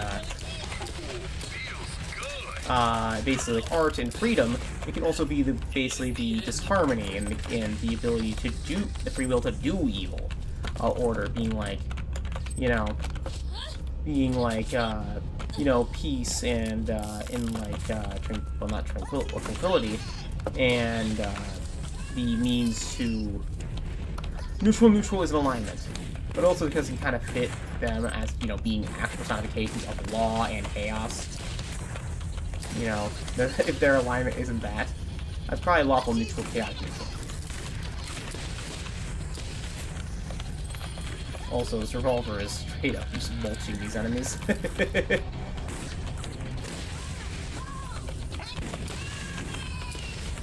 They are getting mulched.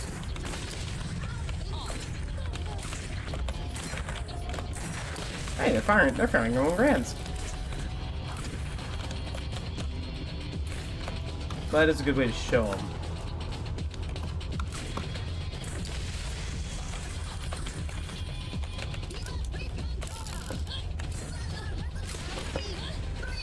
I thought that guy didn't explode. Once. Enemy didn't just combust. Where am I getting shot from?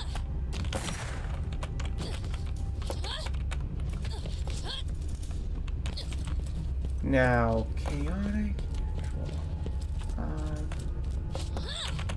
Yeah. Yes, there are space goblins. There are space goblins, and I actually have some really cool ideas for space goblins. Space goblins, I like to imagine, were on the same planet as the dwarves.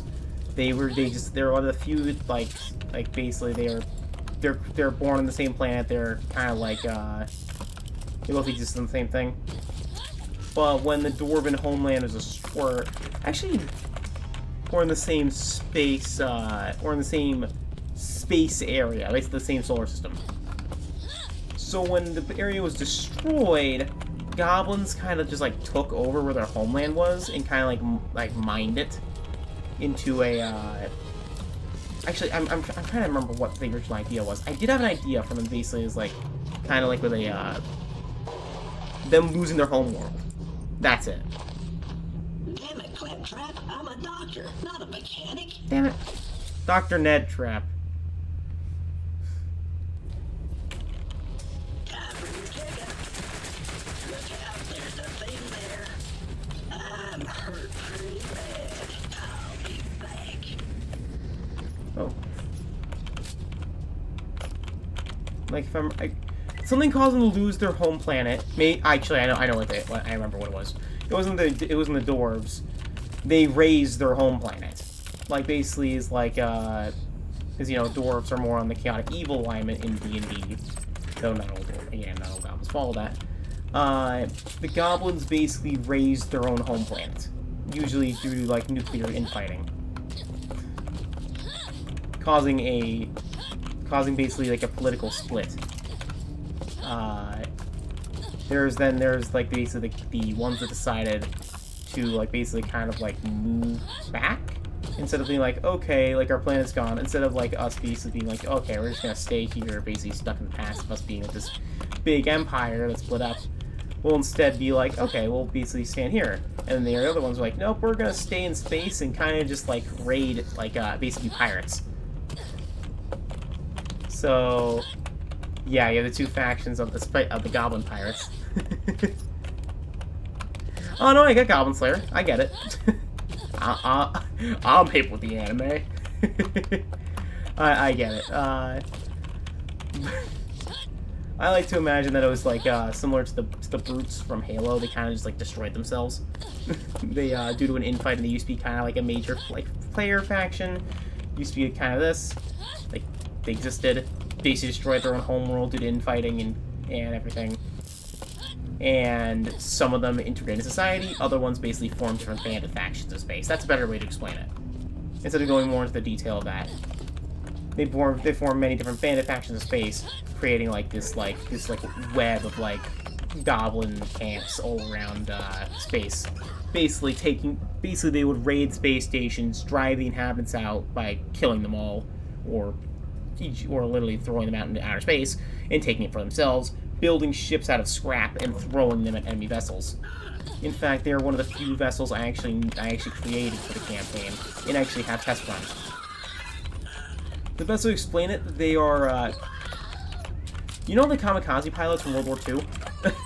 Imagine an entire vehicle entirely dedicated to that, but instead of it being for like just like destroy your ship for them to explode, imagine it being a boarding vessel. You kind of they kind of like fit like 4 goblins on it, because goblins in this universe have an extremely high birth rate.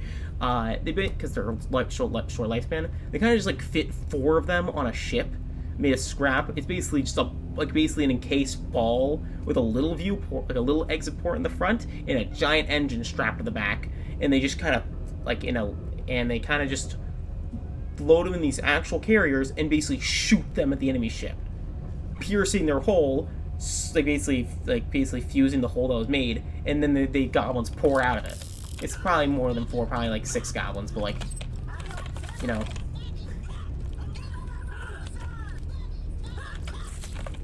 Yep.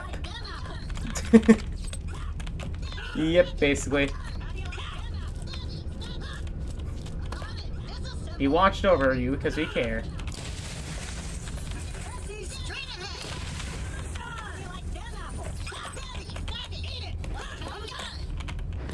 And the thing is that the ships are not made well.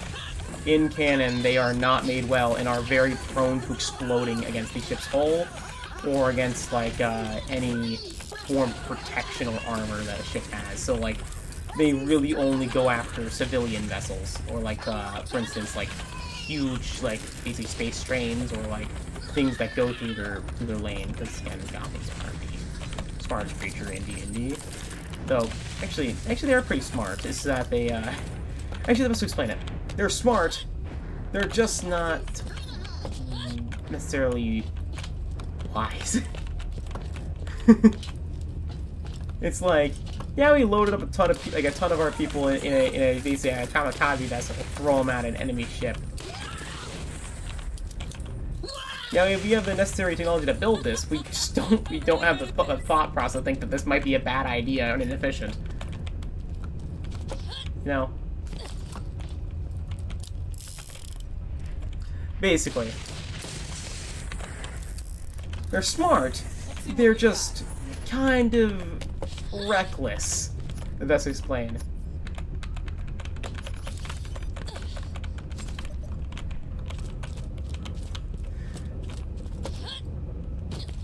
That's why favorite vessels are created, and they do actually have real ships.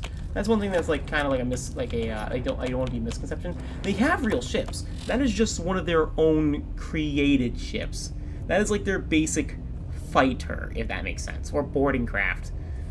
They do have real ships made out of like of scrap, and they are somewhat effective. Though a lot of like the big captains, like the big like goblin leaders, steal ships that are from other people, mainly dwarves, and use them for themselves.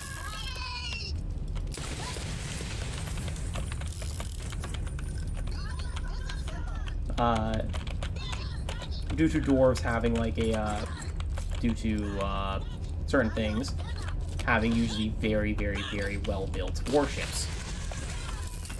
Yep.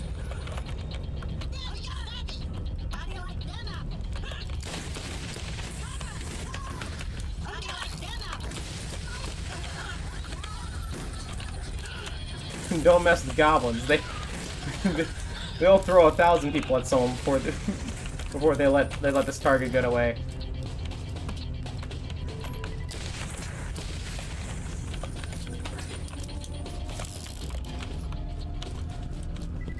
Take those PT boats. Anyways.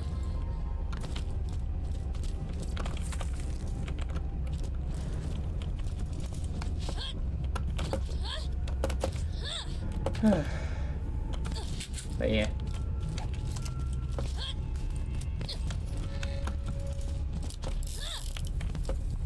So I know the first quest they are going to do is them basically being trapped on. I probably should go back to like what I was really saying with like how the campaign's going to start. Basically, come up with a reason why the High Elven government would kind of, or the central the Empire would hate them for some reason, and they would basically be they would rake up in a prison boat, basically on their way to basically be never seen again. Like they would like wake up like unknown why, like the why they're there. If they never like said anything, either they're just a threat, they are a threat in some way, the capacity to be a threat in some way, either willingly or unwillingly.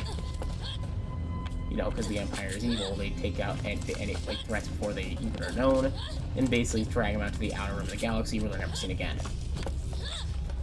There's a reason why, which will be shown later, but like in the Yes! Excellent! You've defeated my net trap and shut down the factory. Everything is going according to my ridiculously convoluted plan that you could never possibly understand with your feeble human brain. Claptrap's going, oh shit! But oh.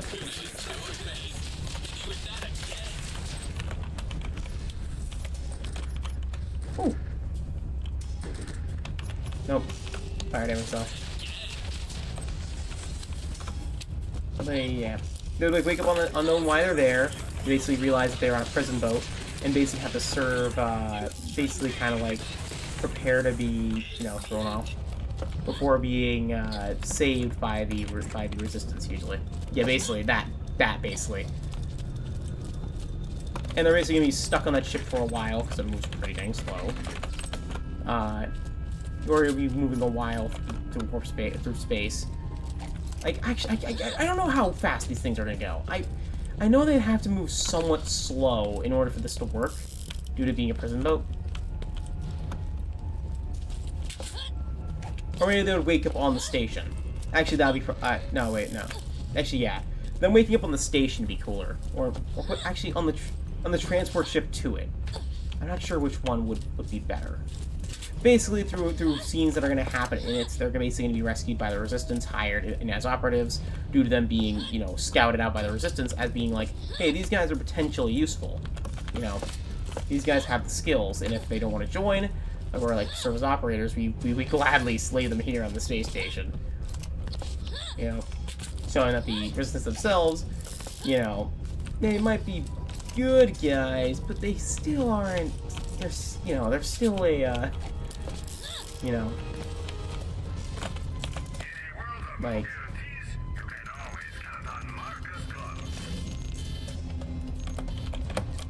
they still do some shady shit, basically. But yeah, you can join. You can just gladly not join us. Just be prepared not to never see the light of day again, basically. Either you come with us, or you stay here and... Oh, yeah.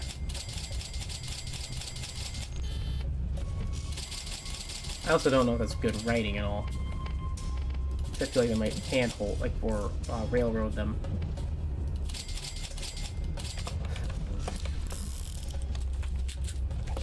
That'd be like a cool first quest of them basically being like, at least doing a prison break. You know.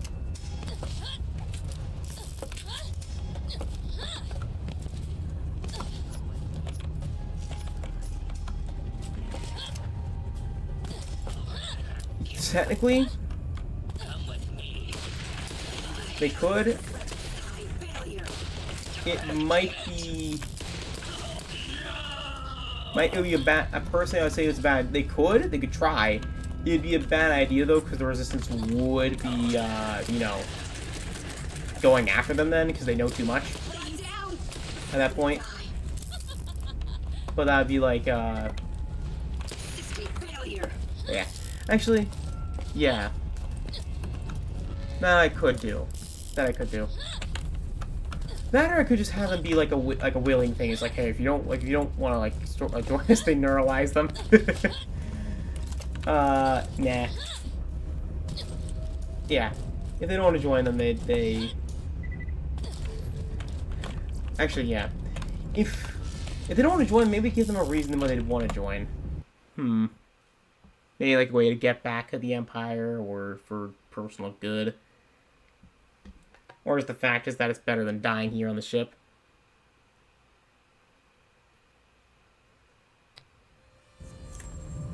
Yeah.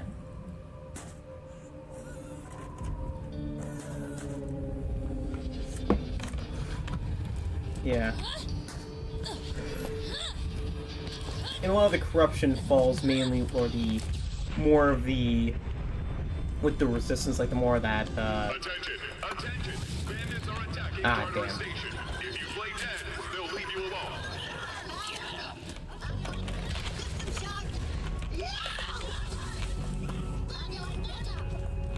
Trying to think.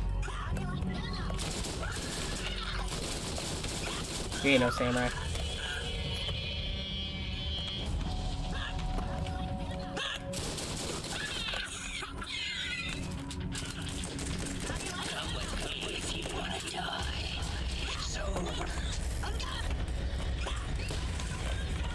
Gotta love explosives.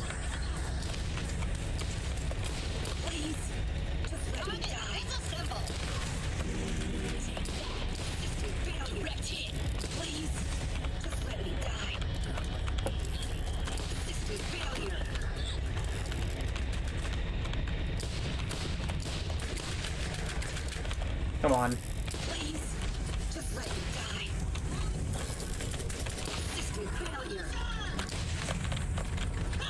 Huh. This deal's just going pretty darn well, I'm gonna say. Yeah. Bandit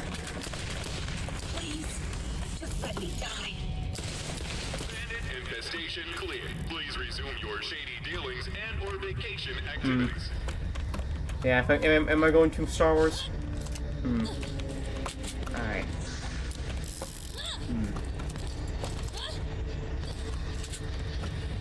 Welcome back. Murder, mayhem, and some light industrial espionage. All in a day's work for a corporate raider like yourself. Now to phase 3. Well done. Not that Hyperion Corporation ever doubted you. Love you and believe in you. Now, phase 3. The Claptrap Collective operates on a hive mind. Wipe out the head, and the rest will fall. To accomplish this, you'll need to steal the Wireless Information Router Encoding Device, or WIRED for short. This is an unfortunate acronym for a wireless device. I'll have to speak to marketing. Yeah, the animatically named wireless wired the device, the key to shutting down all the Claptrap revolution once and for all. Lower the bridge, storm the Scorched Snake Canyon, and retrieve the device for Blake. Your mission will be completed in the order it was received. But yeah. I think of ways maybe I can make it a little bit less Star Wars-y. Yeah. Okay. Bam. The only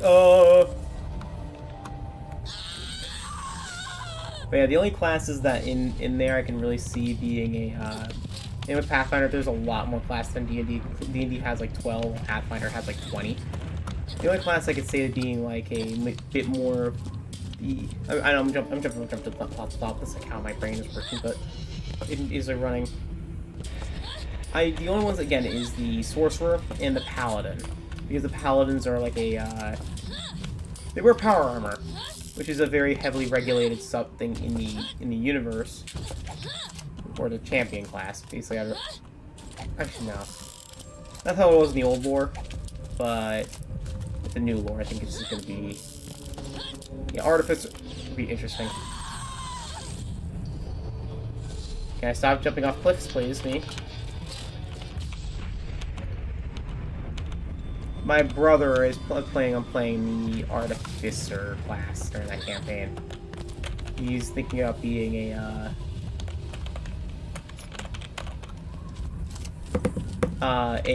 orc person, who is, yeah.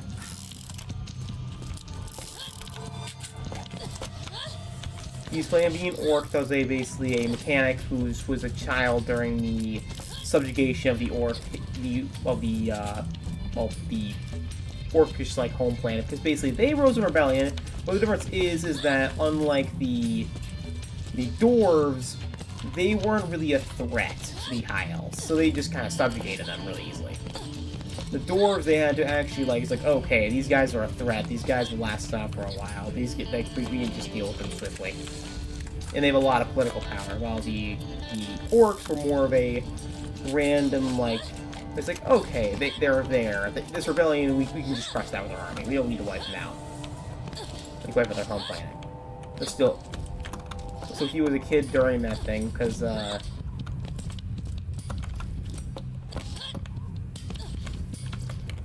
but yeah.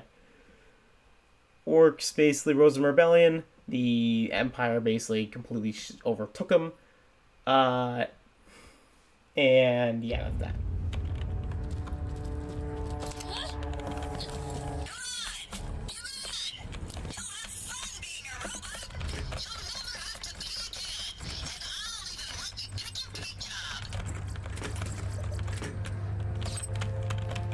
The one thing I actually thought about is humans. I'm still trying to find out where humans fit into the world, like what use are to the Empire. I'd say probably because their versatility. Again, that humans are very versatile in many things, while again,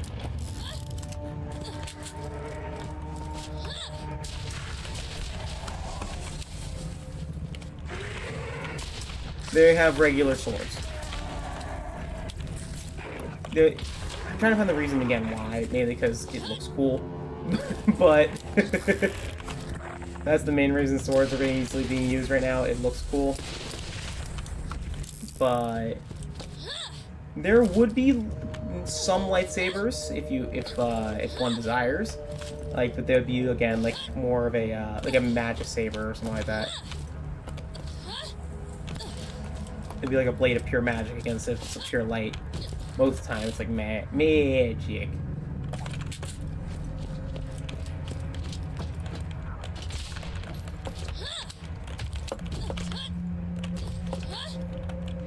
Okay.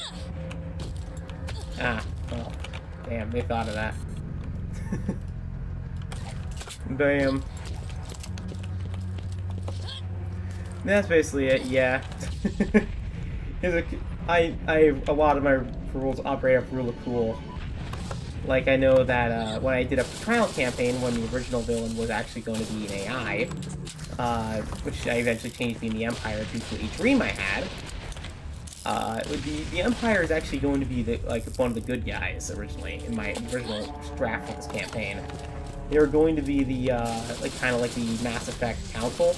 Instead of an Empire, they were like a Republic that would basically gather all the different factions and kind of put them under one banner.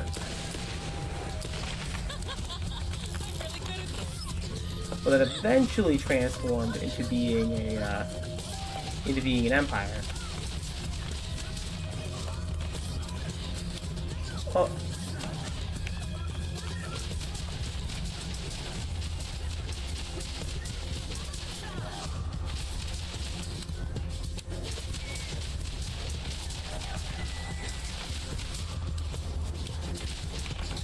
What is this? I'm curious. This feels like a boss arena.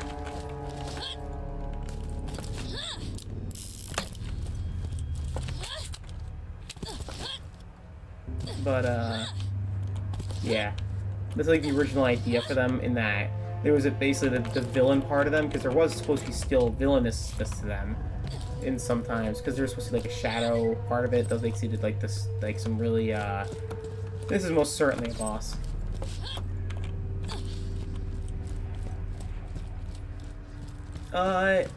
Now the major faction in the world would be the universe would be the High Elf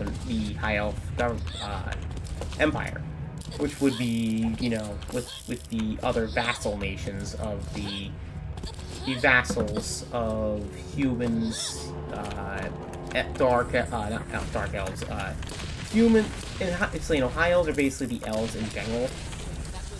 It would be elves, with their vassals of humans, dwarves, halflings, and,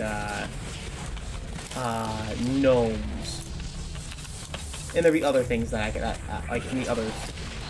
And that'd be their main vassals. The other ones are kind of like, the other kind of like for species that are part of it are more like actual vassals. Well, they're not really vassals.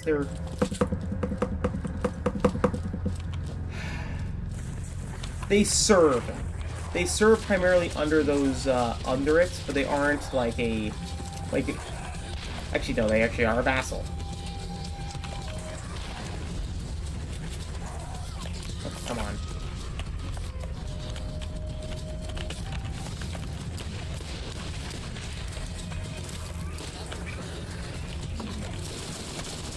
Under like the definition of vassal. And there'd be like the other places that are basically like colonies. Not colonies. Worlds they subjugated.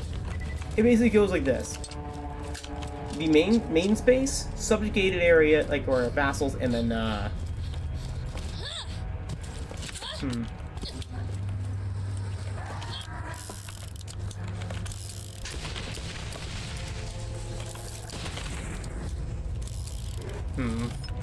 like with basically like many different like sections or that like it. Like, yeah.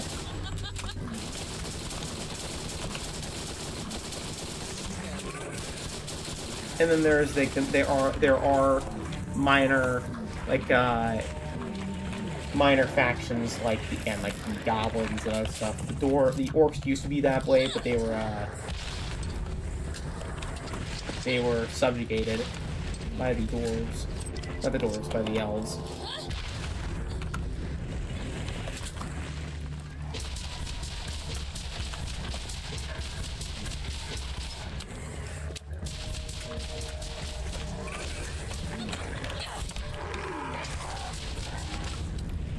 And try and like explain like more about like the Holy Roman Empire part. I'm trying to. It's 1 a.m. brain.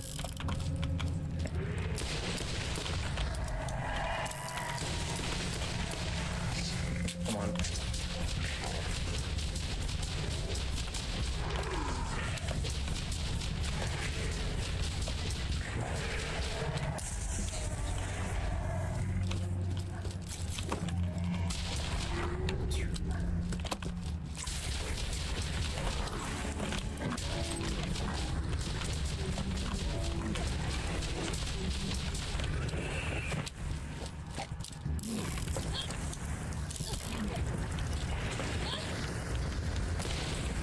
Yes.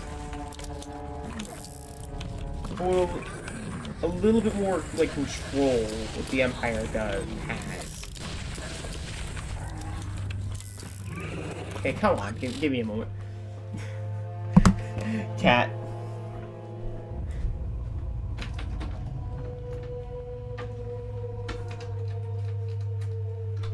What? She's sitting at the feet the my door, screaming to the heavens. That is good question.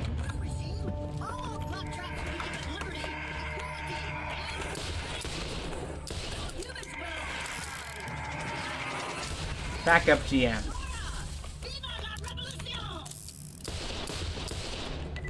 Okay, you just stay there. Oh yeah. I missed. How did I miss? But yeah, that's kind of like that, but again, a little bit more control, like their allegiance to the Empire. But yeah, actually, it's exactly like that. Like how you described. With them each having a representative or the leader basically hanging out in the capital. The Pope. She's the cult leader. What? You hear her, my cat, right? She's sitting on the bed. Tiny, you're yapping today, aren't you?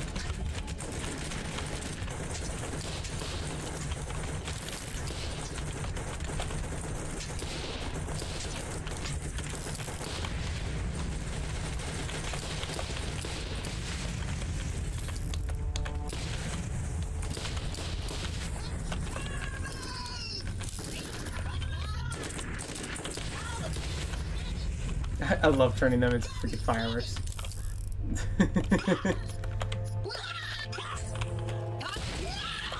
You are a very vocal cat while I'm streaming, aren't you? Yeah.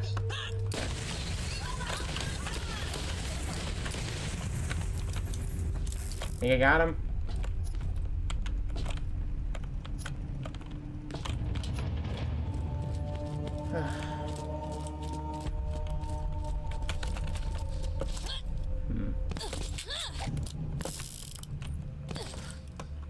What? Can we raise my arm? Ow, my armpit. Ow. You won't find finer deer anywhere on the planet. I think she wants my attention, guys. Get your mans here. I don't know why. I think I have a feeling. I think I have a feeling that my cat wants my physical attention. Just an idea.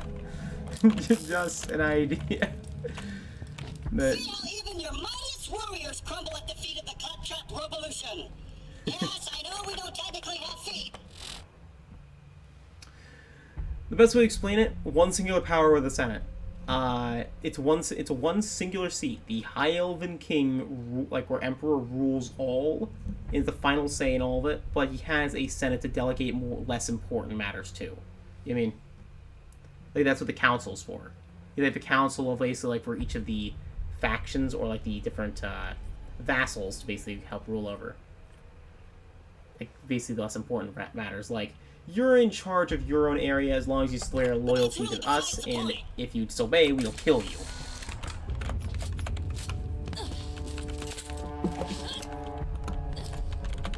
Well, a lot more important matters like, are usually controlled by some other things. I'm trying to think of like one. Okay, Tiny, what do you? Tiny, please.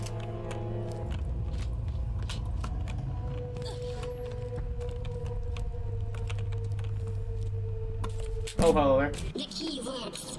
Soldier, get your team ready to go inside the Wait. Where am I? What happened to the vault? Why is this hole here?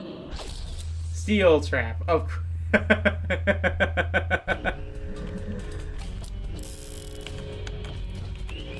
Oh yeah, we get our Commandant Steel boss fight. Huh. We never had this happen. For the crimson ranks. Taking fire. And it's a reused. Stay down. Okay. Tiny. Cat, Shogun Cat, please. I need to play my game. Daddy, Dad! That's my water.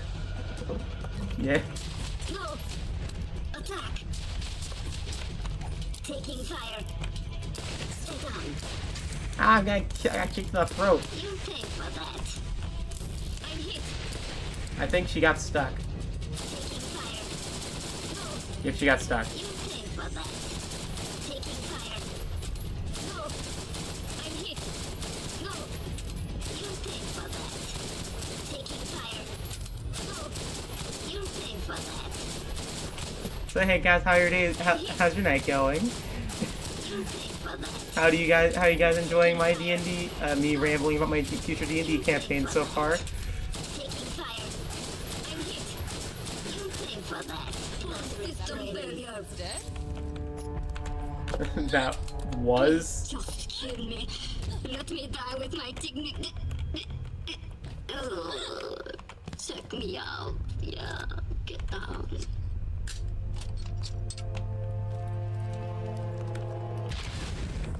There we are. There were only space pets, but like for instance, just so you know, on Earth, or the humans' homeworld is just Earth, like our Earth, like that is so like a lot of like the human animals are a thing. Well, like but each of the different things will have like their own different types of pets, or you know. So cats will be a thing in my universe. It's just very weird because there's also cat folk. So like, there's just cats, and then there's yeah, it is. Put your clothes back down. We're not having sex. You're gonna live in my D&D campaign.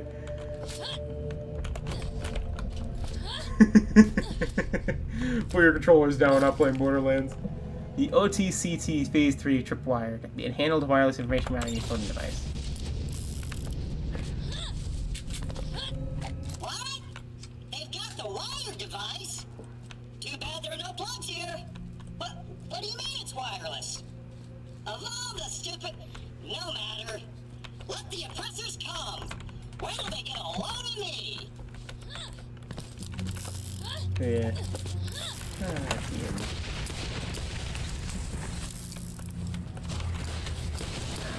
Apparently she actually has been contemplating about tuning into the stream once in a while, but she doesn't tend to play video games much. I would like her to join the stream one day though, because I have a list of games I want her to play. Because I've been building a list in order to basically, because one of the things is that we do play video games together, but she she wants to get better at video games because I kind of kick her butt. But if there's any consolation, she kicks my butt in actual sports. So like in actual in actual sports, she is freaking amazing.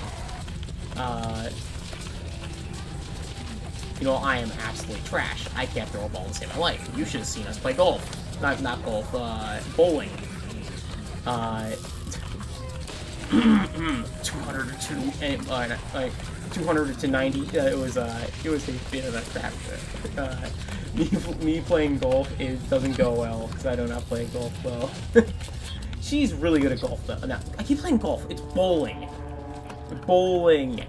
She's really good at bowling. She's actually part of the bowling league. And she is really good. I myself, as I've said, am le trash. So I will throw the ball because how my arm curves. It curves at an angle when I go to throw the ball. It kind of like goes always at an angle and into the gutter. So it's kind of like.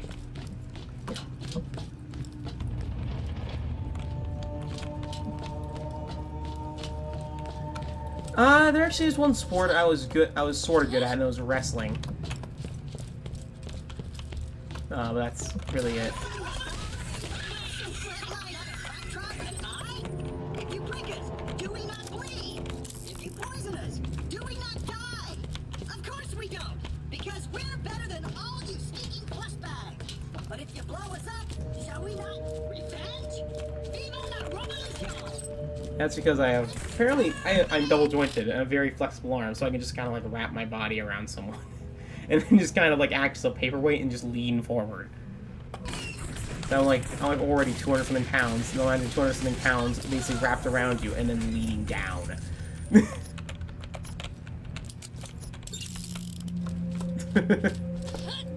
That's because I used to wrestle my brothers. So it's like, that's not pro wrestling, but it's like wrestling like my brothers. Next to Marcus. But yeah, I'm not good at physical sports. Never have been. I'm hoping there's a sport that I can find that I'm good at, but I never have found one yet. Just consistently, it's just I've always been trash. Oh, power.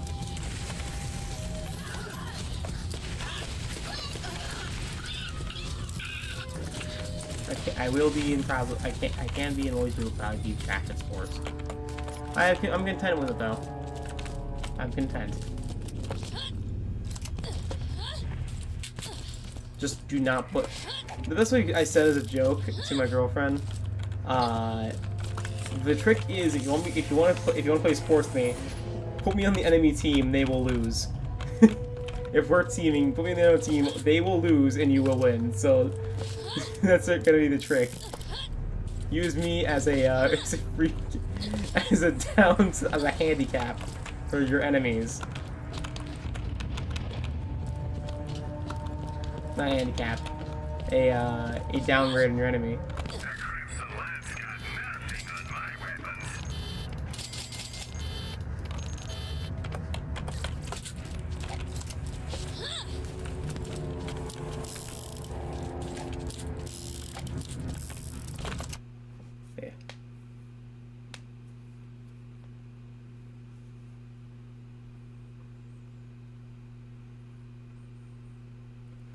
Yeah. Yeah, fair. I'm not a competitive person either. I don't play many competitive games either. I'm not competitive, personally. I've never been, even with Smash Bros. Like my brother's like, hey, we're gonna play, like, and I'm just like, I just want to play for fun. Now I still kick their ass, but like, but that's like I never have been. Now here's the thing, I still am the Pokemon Black and White champion in the house, so like I had the ultimate team, including a level 90 Landorus, but yeah. Why did I decide to wear wool in the desert? I don't know, what's your upset on? You got through the wild device. It all it cost was you with a little sweat to hold out of bullets. Now let's have a robotic regime change. I don't feel like he's gonna take over. Most challenging and most final phase of Operation Claptrap. Operation Trap Clap. Christ, that's a mouthful. I've entered the reboot sequence into the wired device. Now, all you have to do is get close enough to the original ninja assassin Claptrap to use it. Yeah, this is definitely the ending of the quest line. And please fill out a comment card if you somehow manage to survive. We care about your opinion. Most finalist phase of all. Fight your way through the wayward path and get close enough to the original ninja device, assassin Claptrap's wired device. Be careful. No one says squashing an army of Borderlands Pro is gonna be easy. Yeah, the difficulty is easy. Yeah, I do love me some Pokemon as well. A day without slaughter is like a day without sunshine. Marcus stockrooms running to alone uses sorcery crap. Blind 10 handsome Owlabs around the Hyperion factory complex and dividing bolts and bring them back to Marcus for a handsome reward. All this fighting has been good for business, but I'm running low on stock, especially my line of fine tchotchkes. I'll pay you handsomely if you can acquire some bobbleheads from around the Hyperion factory complex. Yeah. I do also know another bit of the thing with the factions you mentioned earlier.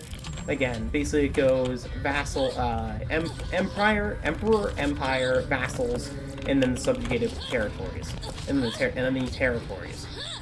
But then there's the unaligned factions, which is stuff like, yeah, especially the Pokemon Adventures Red. I'm gonna say this. If you've ever read Pokemon Adventures. a good manga. I recommend. Great manga. Not my fault. It's just default in this game have been rising for us and dividing faults. Cranes and taking account the civil course. But yeah. As much as I do like Ash, I do know that he's a bit of a dumbass. Anyways, in the earlier seasons. But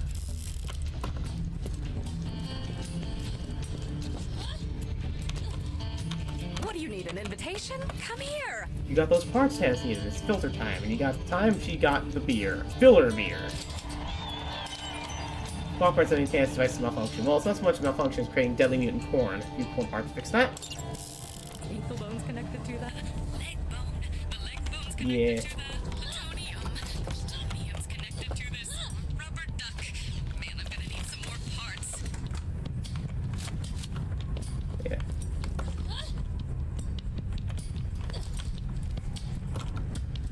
Fun fact, what you said about the favorite part being about learning about the fictional worlds for the political system situations, that's actually one of the reasons I actually love the prequels.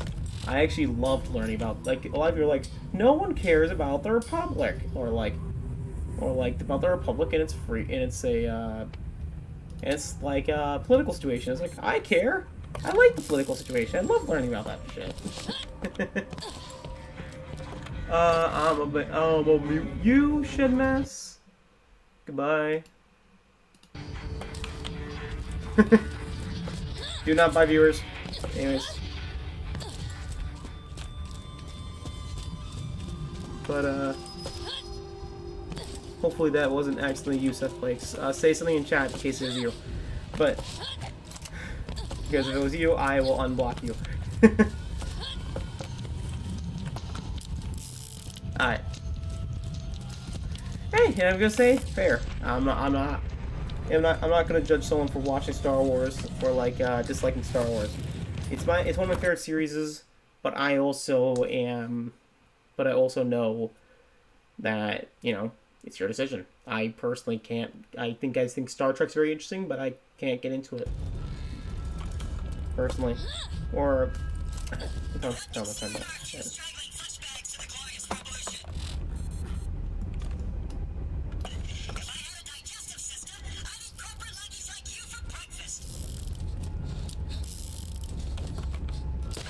Okay, okay. Not that I can't get into Star Trek, it's the fact, it's just, I've tried, and it doesn't grab my attention as much as Star Wars. Or Babylon 5. Babylon 5 is really good. I highly recommend, if you haven't seen it. Basically the series that inspired Mass Effect.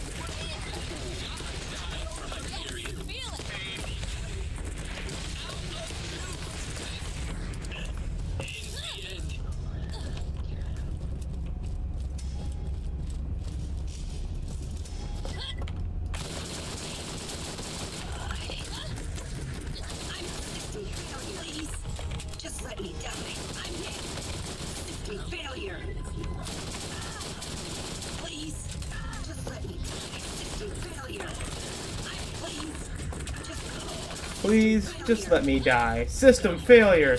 Please, just let me die. System failure! Please, just let me die. System failure!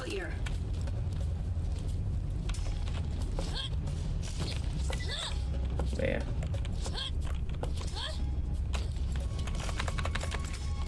I know humans are basically gonna be like very versatile thing. They have like a lot of Marcus and Bob was option here. Okay.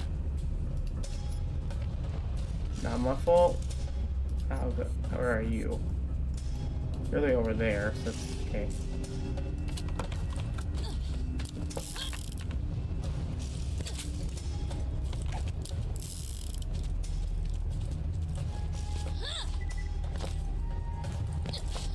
Controls the means of production, controls the government, and that power belongs in the hands of the proletariat.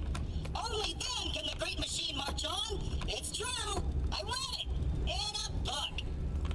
Isn't that Karl Marx's book? I'm very if I remember right. Isn't that like the Communist Manifesto?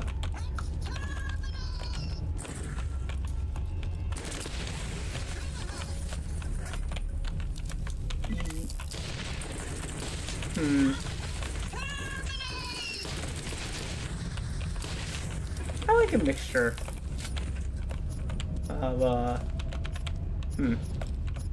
actually don't know going for this. I always imagine kind of like again like a kind of like magic suit. Again. But I do also though I actually really like the amulet idea. I really like that amulet idea. So I'm taking that for the campaign. Just gonna put that in my pocket.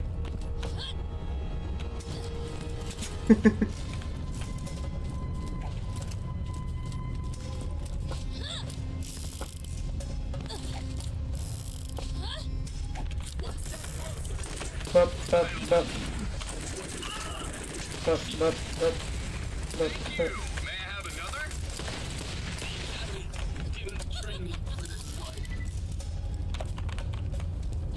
I think that, yeah, I think spacesuits are gonna be a thing. But I do also really like the amulets as an idea.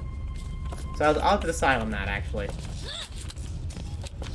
I also like the idea of, halflings or hobbits. I'm gonna call them hobbits, because that's what they are. I want to imagine hobbits, the Hobbit country, as very agricultural. Like a lot of the hobbits, like land is basically used for.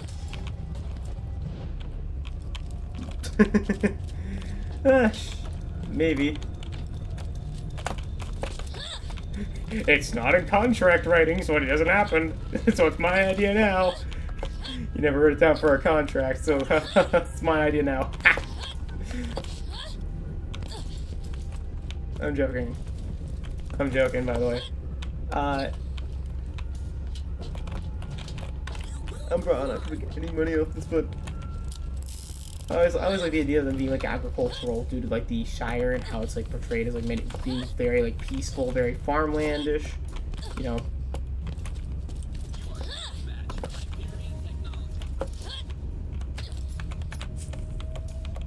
Where the hell are you? And them having a bit of like in control of like how like food and that stuff.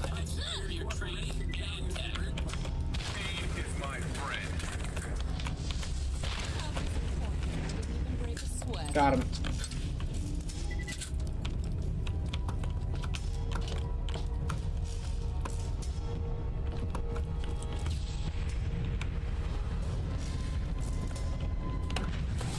I think more.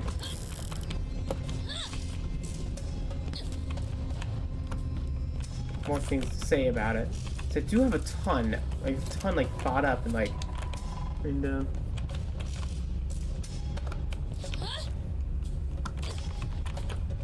That's cool. I did not hear about that or see that. But that's actually really cool.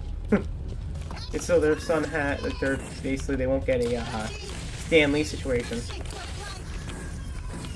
So basically, they he gave the company to his family, and they were just like, no, you didn't, just you ignore avoid his will, you know.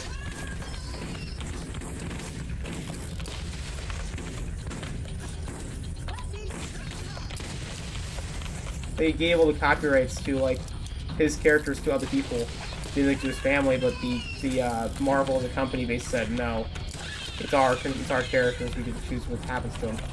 But then being not their characters, they're Stan Lee's characters. He owns the copyright. You know. You know how much you sacrificed. Anyways.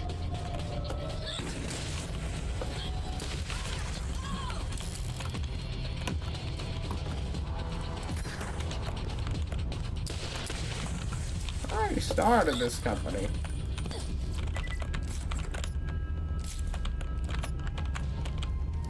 Yeah.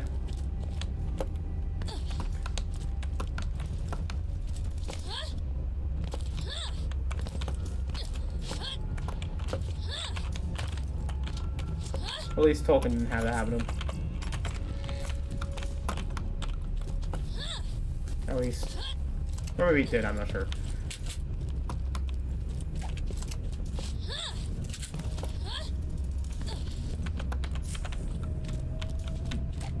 Marcus, why did you just leave random statues yourself everywhere throughout this area? That's what I want to know. And better yet, why do you have merchandise in your own head?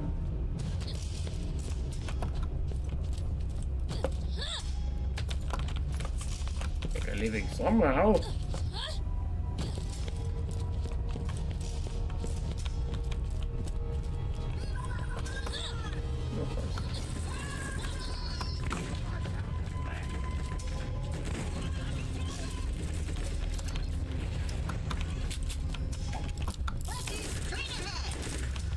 I mean, fair, fair.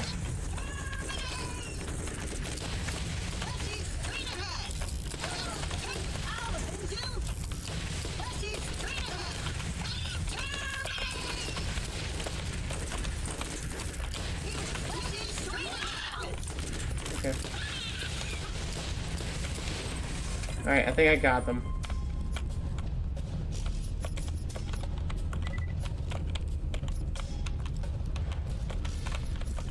You think I got them, guys? Look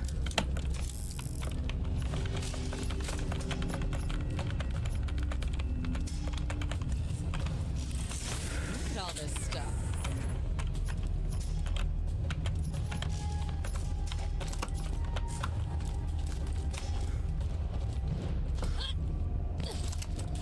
There's enough claptraps.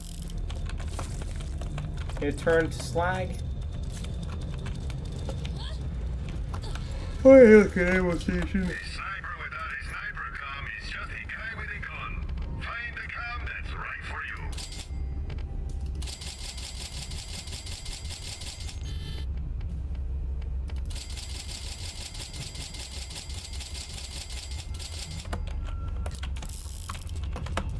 God, I love my almost $4 million budget.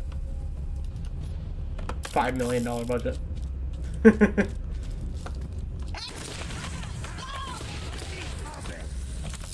Oh, I don't see. Oh, you're not changed at all.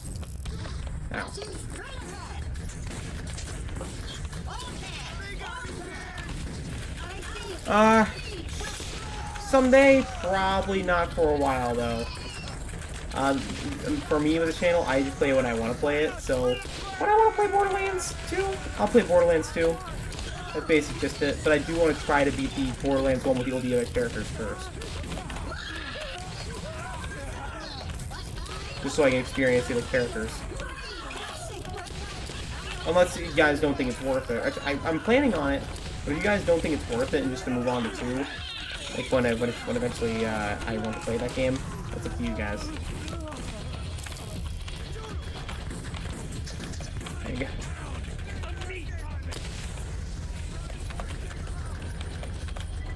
I think I got most of them.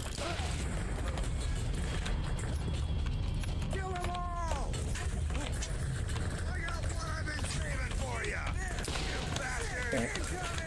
Point and click, point and click.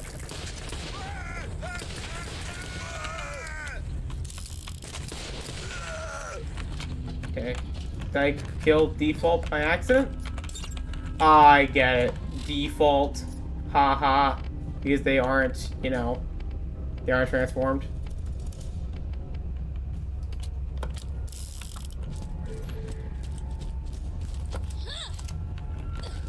They're default enemies.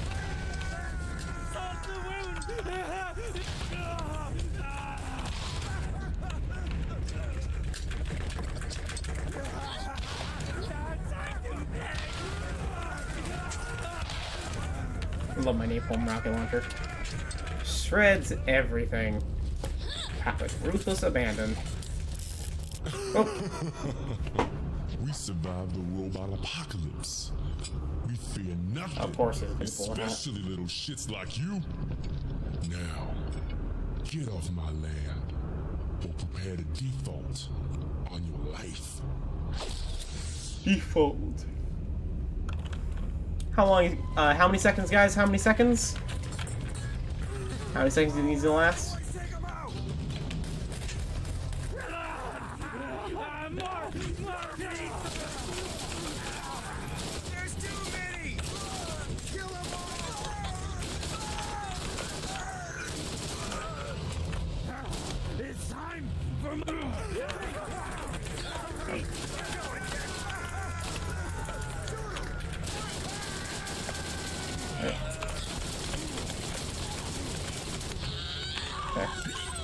Got him.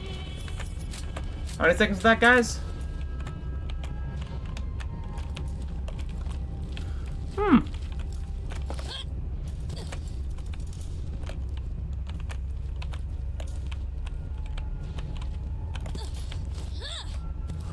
Ah.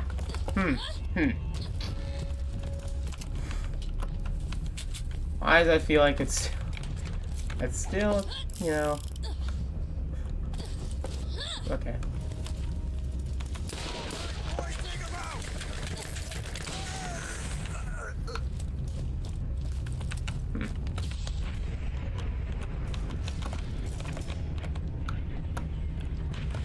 I feel like that's still accurate to today.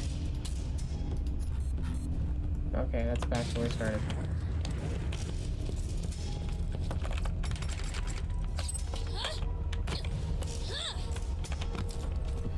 Alright. Me with all this money I can't spend.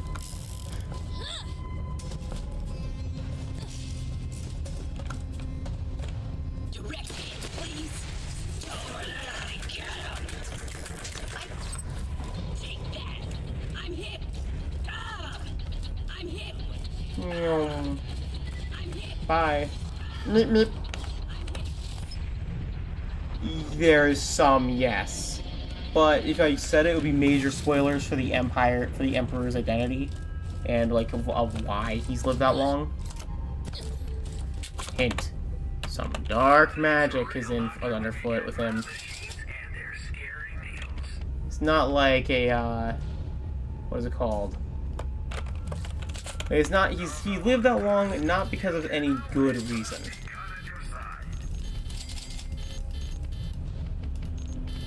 There's a reason. Hint: involved in making a deal with a very, very malevolent force.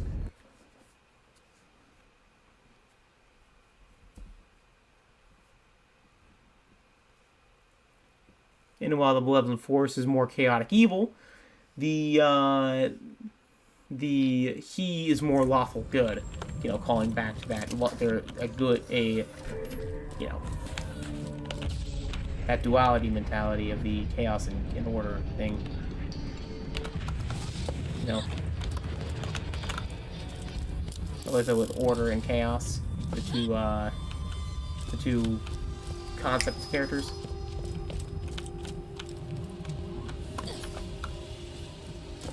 Or gods, basically. Wow, I mean, hello. Let me know. Market Bubble supplies will be restocked. The dashboard of Pandora will not go unfurnished. Can I get a crappy shotgun? Marcus knows what we'll like, musky odor. Go to Scorn Snake Canyon and find 5 skag musk glands and brew us. This is truly potent cologne. Hey, I've got a hot date for tonight. Don't give me that look. I have Is it, Moxie? I'm guessing.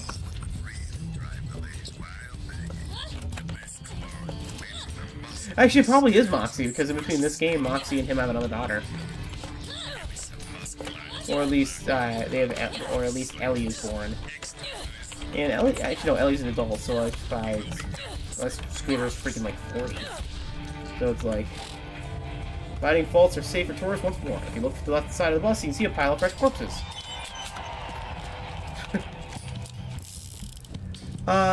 King Aphis was basically didn't like how the people were treated. Just generally did one. He didn't necessarily like how his people were treated. He didn't like the High Elves being pricks. So he started a rebellion, got completely squashed, executed on live TV. And for real, like he was really executed on live TV, decapitated by a laser guillotine and everything. But yet, according to the New Resistance, he's still alive due to other reasons. And people know it's him because he's a giant freaking laser cut across his neck. You'll like see the scar, the giant freaking scar. It's like looks like there's like. But basically as simple as that. Just.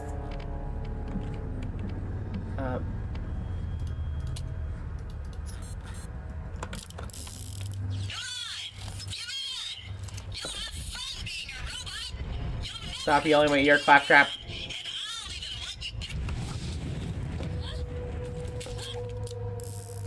That's the thing. I have to remember. I think. Huh. That's odd. That was solid before, right, guys? Well, we'll deal with that later. The frick was in there? $4,000. Is that what you just said?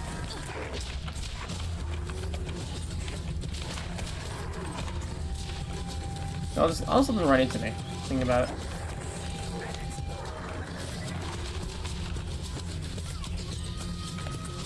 Scat can musklands. Musky.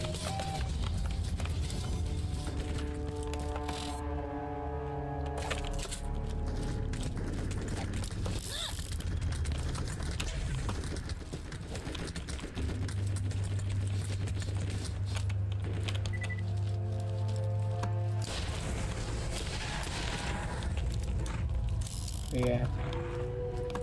And the reason there's resistance is that the High Elves are, well, again, pricks. They're very corrupt. They do a lot of dark things, like similar to Germany during World War II. They would basically silence anyone they perceived as a threat, including like just random kidnappings, disappearances of certain people who would basically collapse with the crap. You know, oh, it's a rat hive. That was what it was.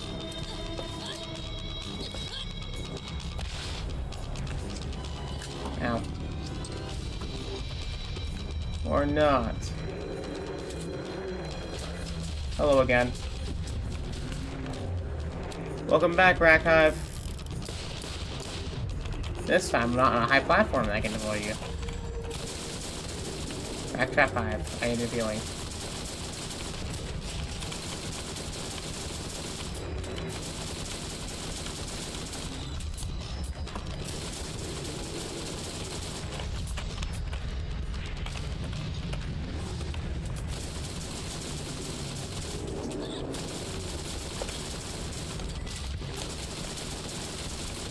I think I got him, guys.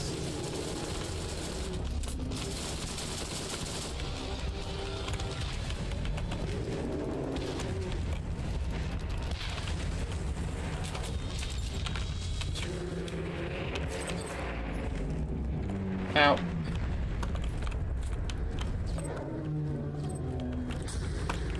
Oh yeah, his body explodes into gear. Oh, hell there. Just reload this real quick. Got him.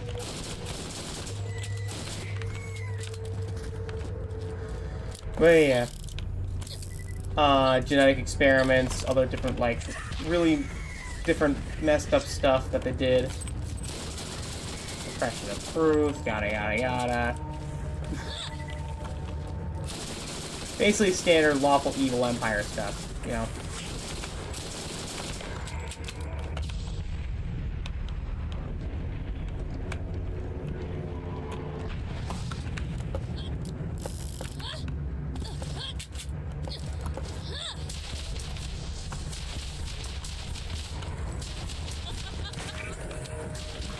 Though one of the characters I did come up with is the Emperor's right hand is a wood elf. She is a unnaturally loyal to the Emperor. Now, like, basically the main thing is that unlike, she's a good person. The character's supposed to be a good person. Like, she helps people. She, like, serves the people, but she's unnaturally loyal to the Emperor. Like a zealot, unnaturally loyal.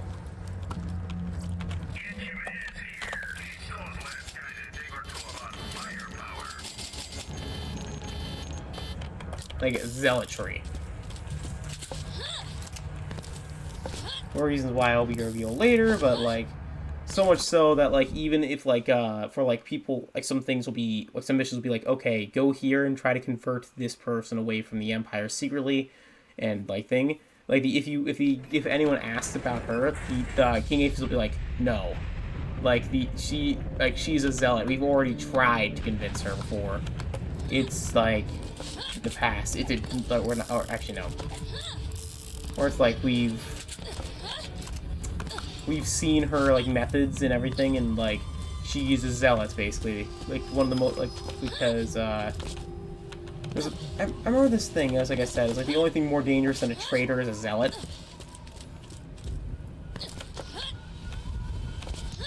Yeah.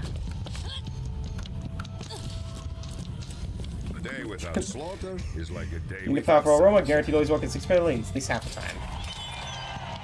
So you don't dig crazy. After having his heart broken, Marcus needs some comfort food. Captain Sanders, famous Pandora steak fried rack. 11 pieces of rack trap meat and 11 spices found in Sanders' gorge, the captain's famous recipe. Oh my god.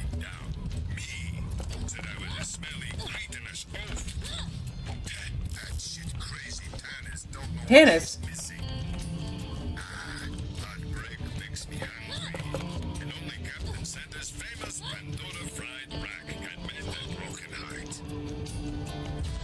But yeah. I'm gonna basically make her kind of like a, again, devoutly loyal. But the reason why I'm trying to consider if it's like some sort of like loyalty to her, like I'm trying to find the exact reason why. Like still at the moment, I know she's gonna be like a good person, still loyal. But the actual reason why is the part I'm struggling with. Again, and I don't want to do the mind control as simple as that. I want her to be genuinely loyal to this emperor. Maybe she genuinely believes in the good the Empire can do, in the good the Empire has done. Like, there could be, sorry, the Empire being, you know, the Emperor. Like, again, this is just like, you know, this is a complete rough draft. I still need to, like, iron out the details. Sissy Spice, I'll make the perfect batter. Like, so, like, I'm still working on this.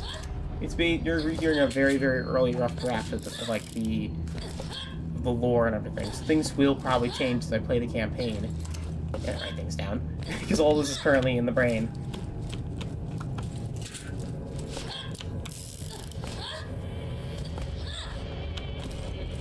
So... Alright, wait. The time of the glorious revolution is at hand. No longer shall we rush about catering to humans' every whim, or be abused when your potato salad is a... Yeah.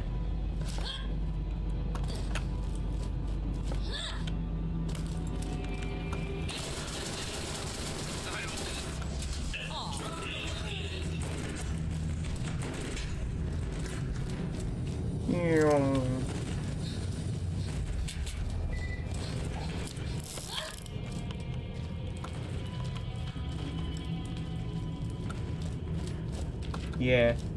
Or just delusion.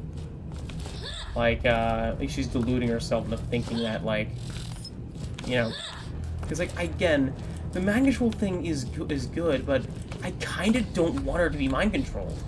For the sake of it being, like, it would be a lot more, like, you know, like, they'll, like, try to convince her, but she's, you know, she doesn't want to be join you. She's genuinely of her own right, like, of her own mind. Like, maybe she is just an actual zealot. Like an actual, like, literally worships him as a god. Right?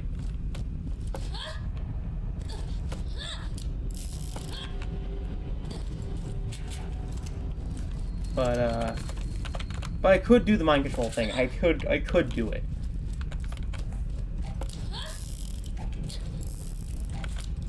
Yeah. That too. Actually, one. Emperor saved her as a child, basically saw the potential in her for her magical gifts and abilities, and basically groomed her as a child to be like, his like dark knight, like his like knight.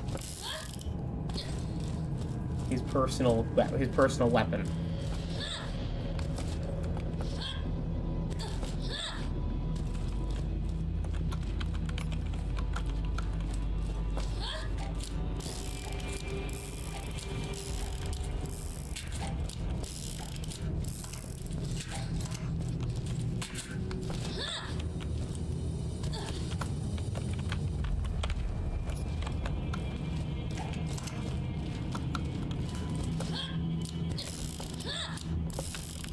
You know, similar to, no, it's copying Valen from Star Wars. So,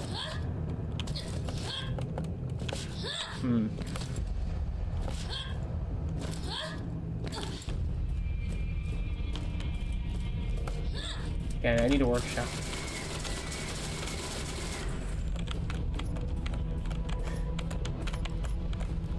Alright, think it's enough? Then we need one more. Freaking one more, really? One more? Come on, spawn in!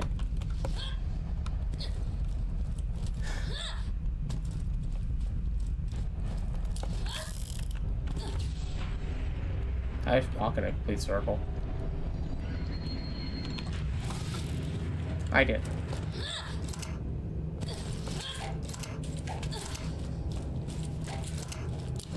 So I'm planning on making for like a mage build boss. We're like basically she's gonna be like a major villain fight during the campaign, basically constantly appearing and reappearing in different areas.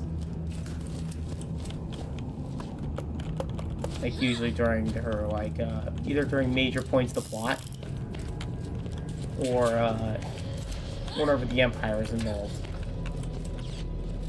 The Emperor's Blade.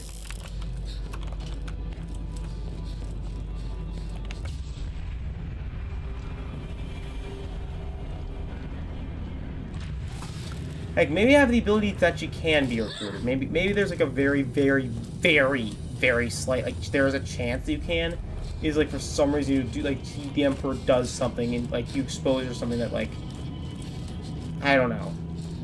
Like, through like a really freaking good couple nat 20 checks. Yeah, yeah. Just like a very, very lucky nat 20 to like basically convince her. And I think she would like deny it at first. Like someone would like take a bit for her to change.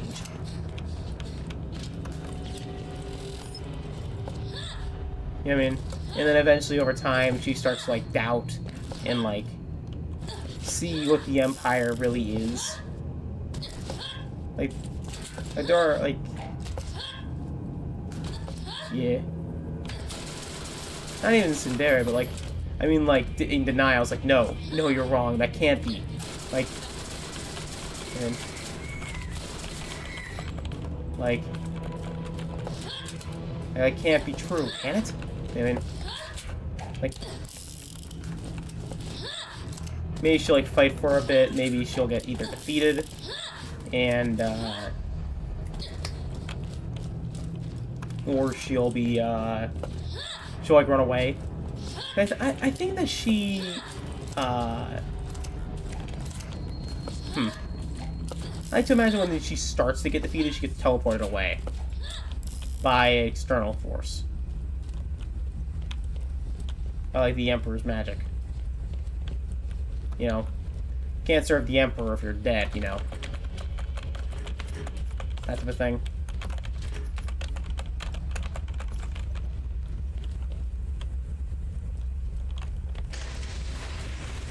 Oh, well, this is... Oh, yeah, this is the boss fight against, Mr. Man.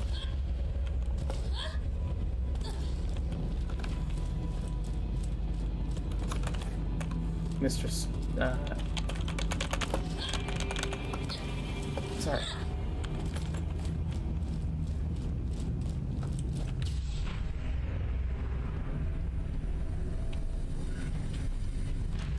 I want to finish this DLC and then probably do the boss fight, the secret boss, and then probably head to bed, because it is getting pretty late. I have to wake up at 7 in the morning.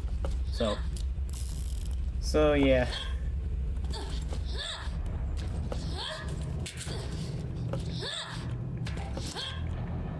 I actually meant to stream much earlier, but I was waiting for my family, for my brothers to do something, which never came. But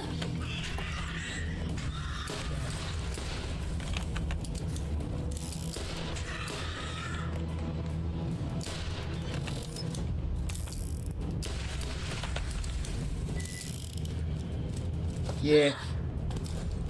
Alright.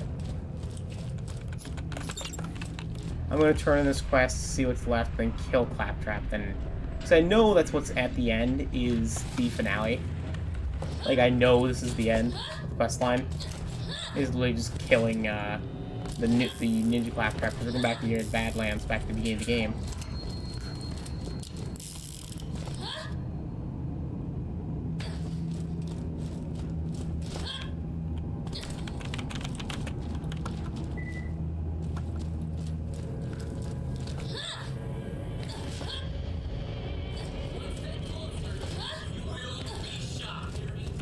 Alright. But again, I still need to work out some of this stuff.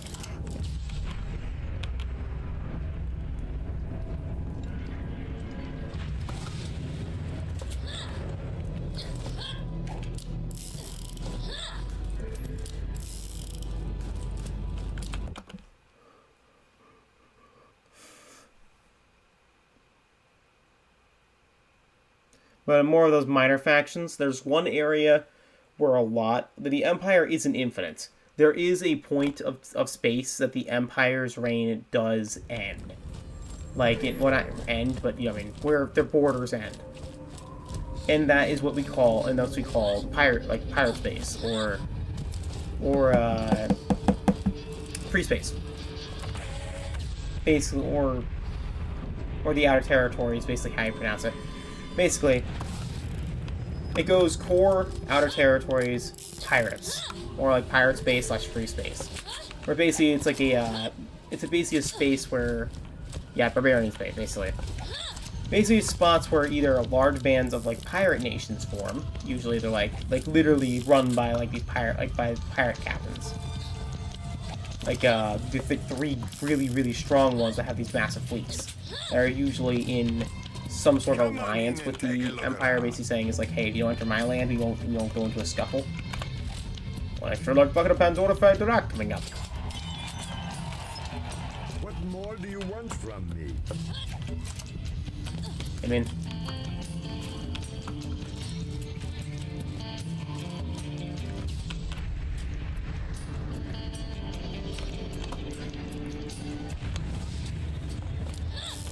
yeah, very similar.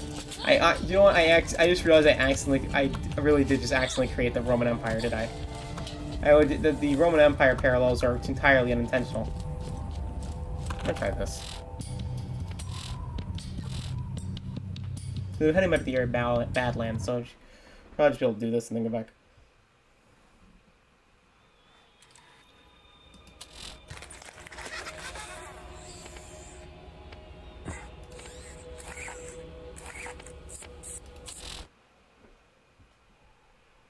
Basically, it's a combination of planets factions that aren't the it's basically a combination of pirates, like literally space where the pirate captains reign, or it's space where it's just unclaimed space that the Empire hasn't touched and it's actually owned by other factions.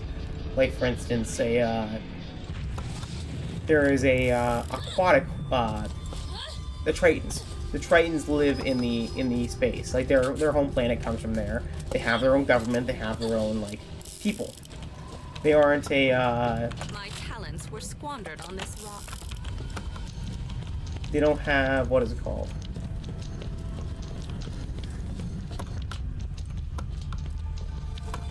Yes, and that's one thing I was gonna say. Now, like with the orcs, they were recently subjugated, and they used to also be. I like to think that those actually marketed as a rebellion, the orcs. Actually thinking about it, I could actually have it be like that. It could be marketed as a rebellion. Like, basically, says, hey, the orcs rose up in a rebellion and attacked us, but in actuality, it was just they were, the orcs did nothing. They were actually their own separate, they were never, The orcs were basically subjugated. They're their own unique people that are basically subjugated.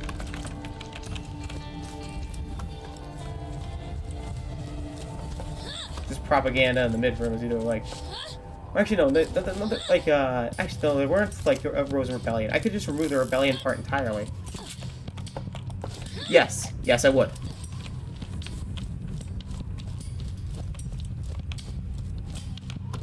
Title will be a completely choosable, thing.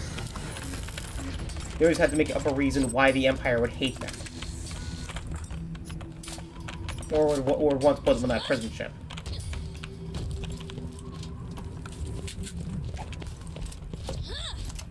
That's basically it.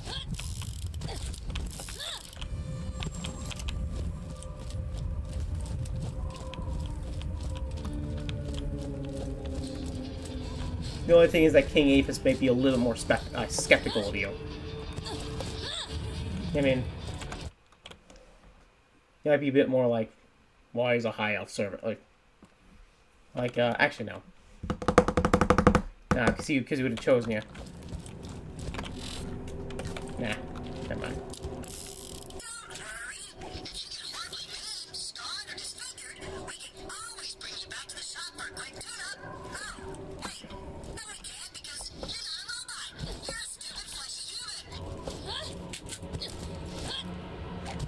Yeah.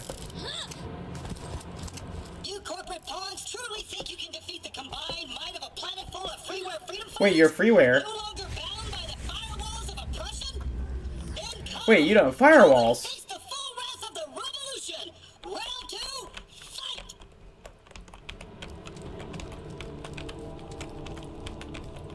Mix of both.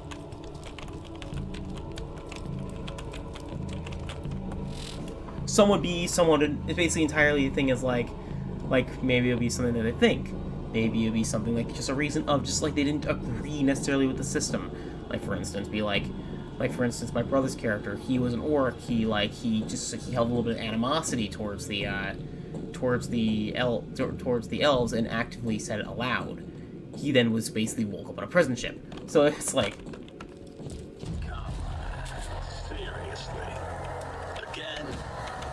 What's a guy gotta do to get a little sweet, permanent embrace of death around here? Like, and all of the characters would be like, you know, just too dangerous and sort of thing. Maybe those are false charges. Maybe they know something, you know.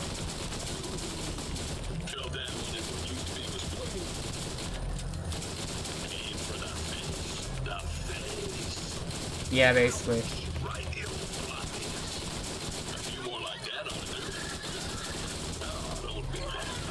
Ow! Ow! What the frickin' A?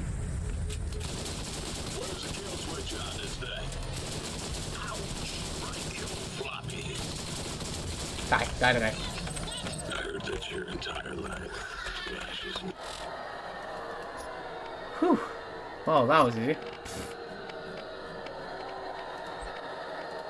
They're watching us. Oh god.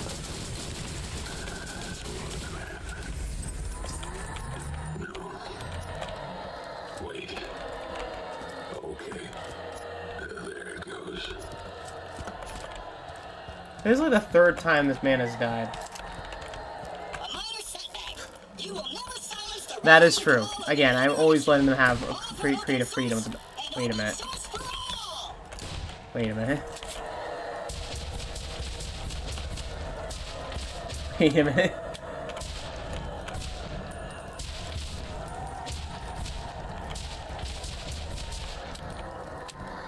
Hello, Joke Stefan. How you doing, man? Or Joko Stefan.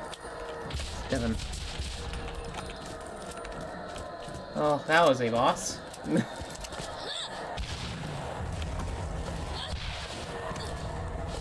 I mean, each of my streams are about a day, so except for one. So this is got 10. We're right now talking about my upcoming D&D campaign or some ideas that for it. Something about creating one. I'm doing good. I'm doing good as well.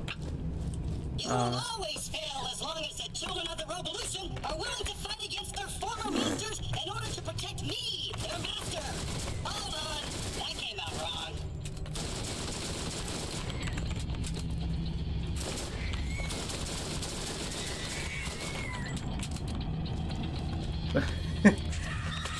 Yeah. Basically, I'm creating a side oh, hello there. Okay, we're fighting Mr. freaking Monster Man again. Hello there, Undead Ned. How are you back? Who revived you? Hey, thanks, man. Yes, of course. Yes, they will. Robots and sentient AI will be cool. They will be in there. But yeah, thanks for the sub, man. I greatly appreciate it. Anyway, appreciate every single sub. How do I destroy this guy with ruthless? Yeah, I know the idea. Less fire rate, or it's slower, but it's fire damage.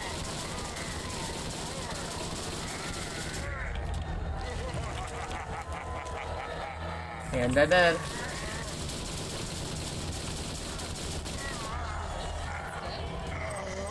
A slightly larger setback. Still, you must be hurting by now. Tell you what. Yes, I am. And we'll only publicly torture you a little bit. And you don't even have to be conscious for most of it.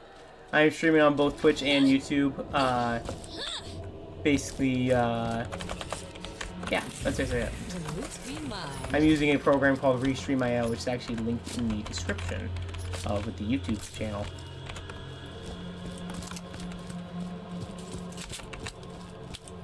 If you stream on your own.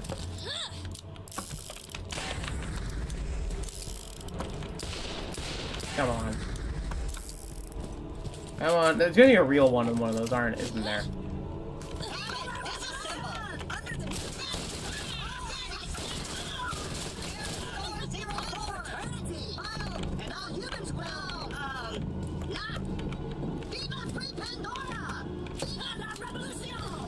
Okay.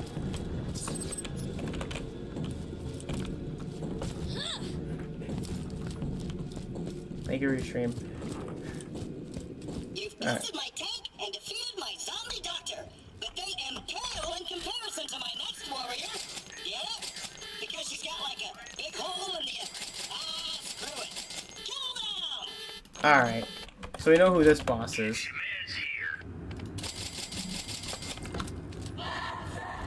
It's pretty useful. Okay, this time we're serious. No boss here. Yeah, we're not done. Steal. Oh, what the frick? Okay. Okay. Okay, Claptrap, you got me good. You got me good. I'm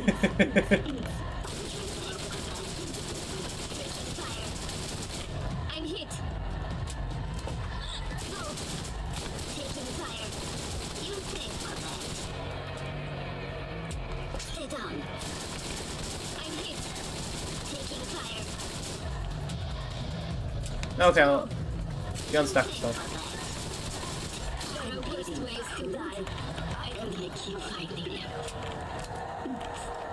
I was hoping it wouldn't come to this. Who am I kidding? I've been dying for it to come to this. Let's do it! Viva Free Pandora! Viva la Revolution! Oh, that was so great. Nope. I'm trying to think of the other things about the campaign I can really talk about. Because I got around weapons. Swords exist. Species. Oh yeah, robots and the AI. Yes, they will exist. They are a common thing. I know that the dwarves are...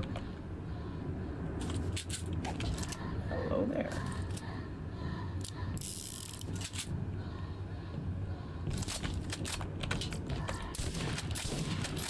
The dwarves, I know, are going to be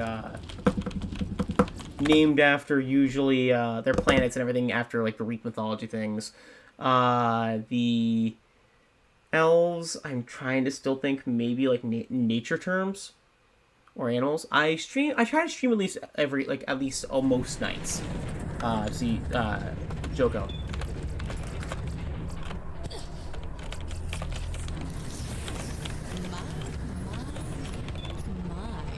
Okay, that's that thing. I stream like somewhat often. I think that this weapon is probably the best weapon against Mrs. Claptrap. Guys, welcome back to the starting area.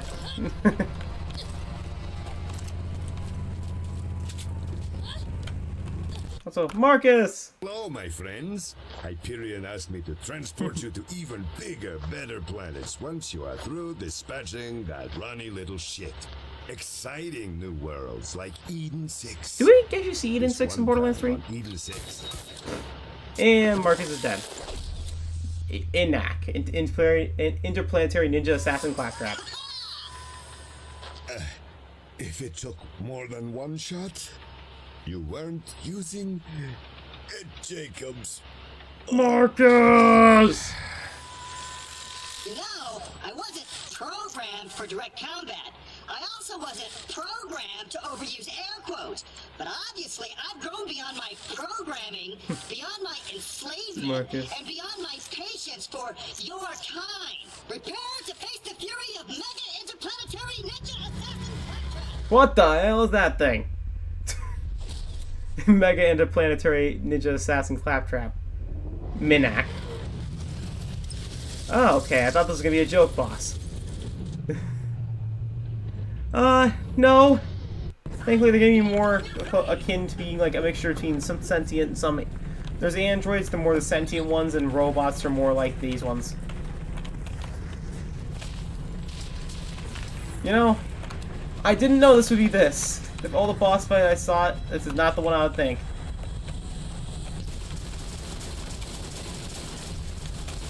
I did not also expect to be as squishy as he was. So.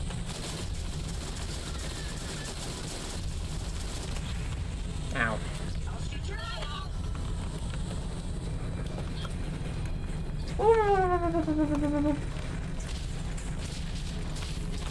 Ow.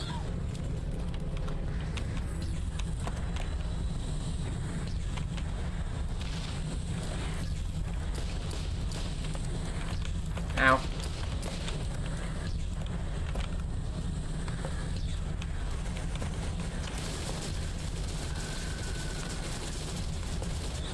Okay. Minak's almost dead. Oh, well, wait. Oh, fire damage.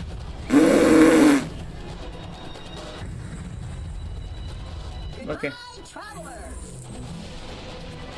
Oh, okay. Guess we just have one more person to deal with. Alright, how many shots to take? Okay, that's 6, 5, 9, 10. Hey! For how many days it took to stream this? Did it crash? Oh!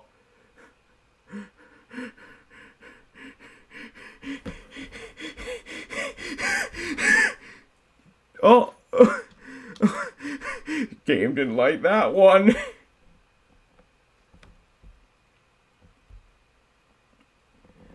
So, stream still running? Uh-oh. Uh-oh. Claptrap got... Yeah. Claptrap lost so hard, he exploded. And took my PC with it. Okay. Rebooting the game.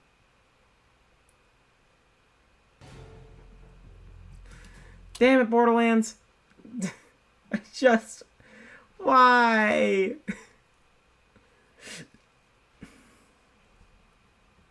I want to go to bed. Please. Why? I killed it too hard. Welcome back. The game crashed.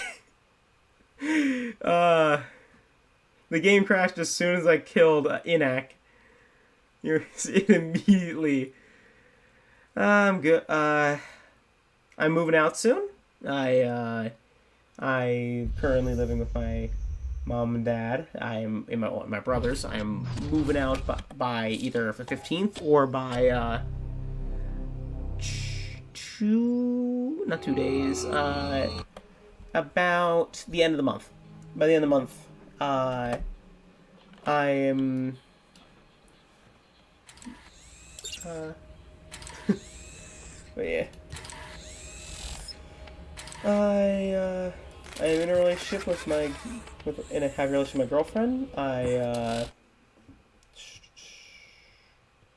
to think of more things. I like video games. I like playing Nintendo games. I like playing any games that really suit my fancy at the moment. Could be Nintendo, Borderlands, motherfucker. Anyways,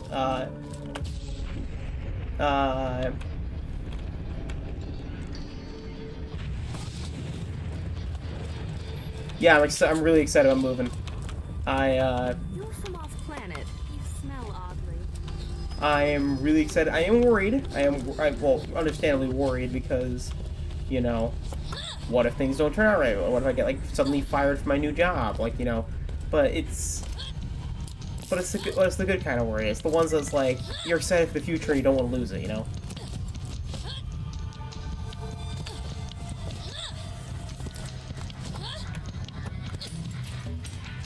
I'm gonna start packing on Sunday, so probably not gonna stream until a bit later. And start with the because I work like 9 hours a week, 9 hours a week, 9 hours a day. So it's if I have to kill all those freaking boss fights again, I'm going to be mad. No, it's about actually fun fact, it's about 10 minutes or 5 minutes away. 10 to 5 minutes away. Because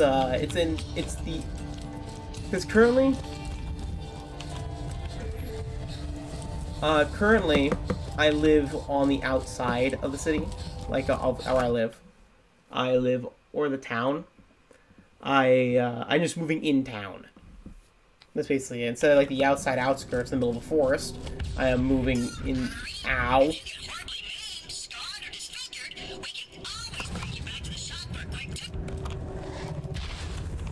Oh, there's nothing to fire. But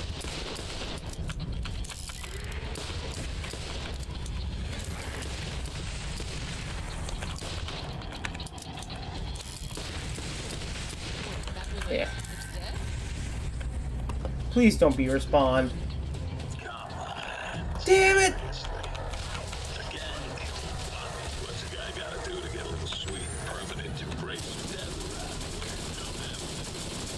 Damn it! Are you kidding me? I just defeated the boss! Damn you, Claptrap!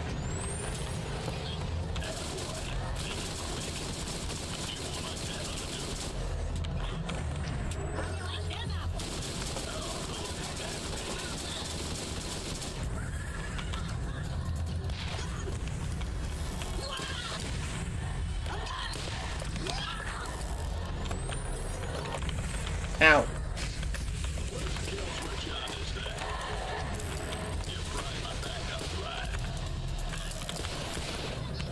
Ow.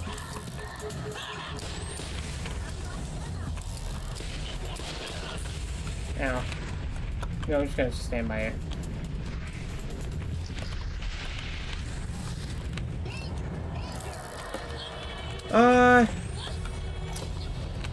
Try to think about that one. I know I'm gonna have one against the dragons. Okay, okay. The problem is a lot of my boss fights, it's their old endgame ones that I thought of.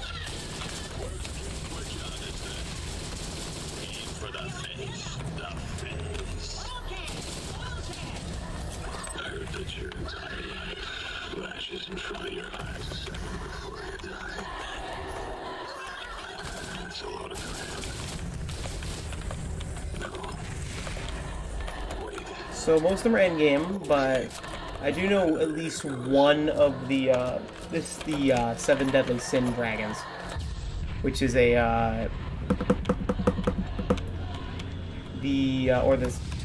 7 Deadly Sins.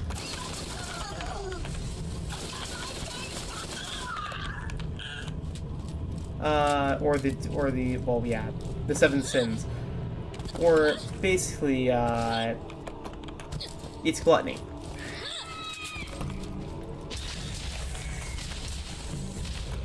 like to imagine gluttony as a, how to explain in a good way. Makes sense. Really freaking big. The best to explain. Imagine like that. Basically, it's a really freaking big dragon. Mind control. Mind control and creating other dragons. Through transfer... honestly, trust me, I'm not going to use it in that way. There are no dragon fuckers in my campaign. Unless someone writes it that way. In that case, they're going to die. Because lust is not one that's like, oh, I'm going to seduce you. No, lust is the type is a xenomorph queen. Basically, that's best to explain it. Lust is a xenomorph queen from Alien. Where it's basically a, like a dragon who basically turns you on other dragons, or like and uses like or lays eggs to basically create like a dragon army.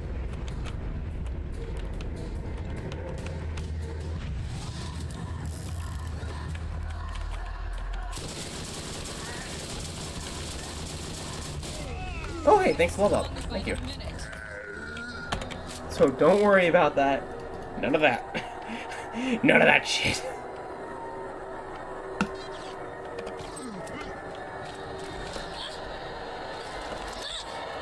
Basically, gluttony is like a planet-sized dragon. That basically its entire thing is that it literally consumes planets. And so basically the entire boss fight is that it eats your ship whole, and you're basically fighting for the inside of it. Basically, and people like get like basically trapped inside of it, and like who've gone mad and basically turned cannibalistic as like basically as the inside living in it inside of other ships. In order to live, basically start basically like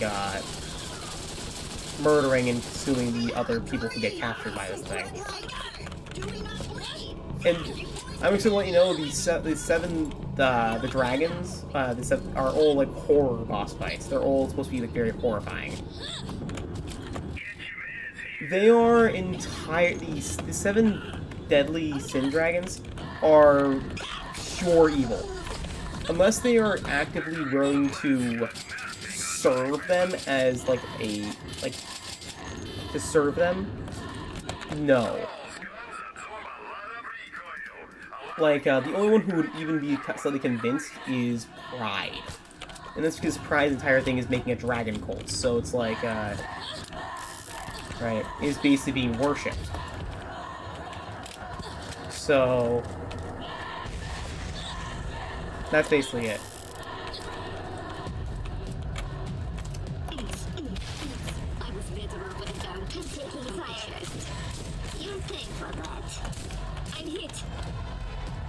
Time stop. I like to imagine it as a time-stopping dragon. Is that they go to the planet? They basically like they would find the planet and it's basically entirely frozen in time. Like everything's frozen. You know, because what's the ultimate way how to insulcate sloth? Give it a stupid, amazing power, and its only thing it does is just freeze the planet and makes people, you know, makes people not be able to move. It's quite literally the ultimate sloth. People waste potential, and everything is frozen. You know, the ultimate version of sloth. Literally nothing happening. Frozen in time.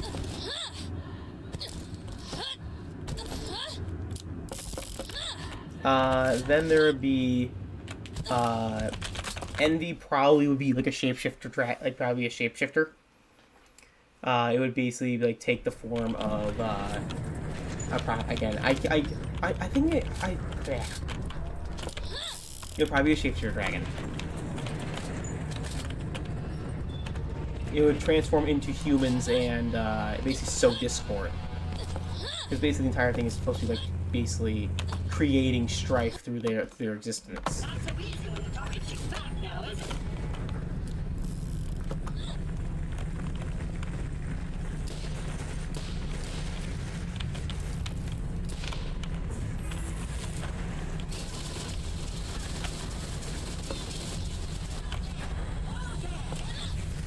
Ow.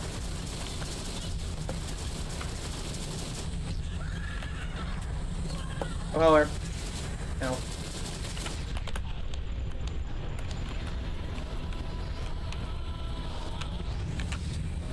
Ow. Yes, D&D. It's a campaign I'm writing. I'm writing a campaign, and I'm right now thinking of ideas for it. Play D&D?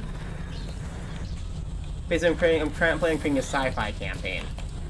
We're using Starfinder, which is similar to D&D but different.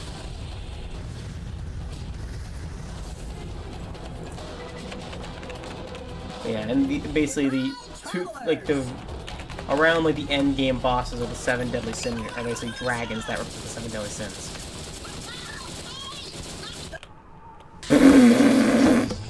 Okay, that's the ending. That was the plan.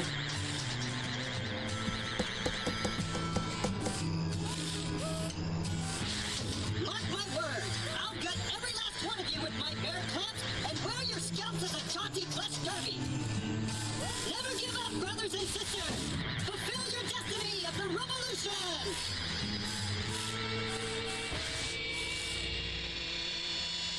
Proud of you.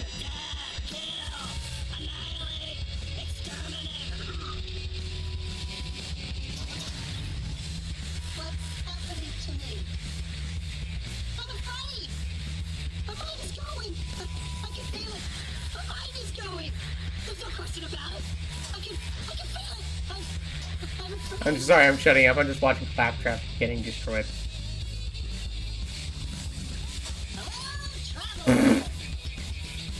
I'm back to normal!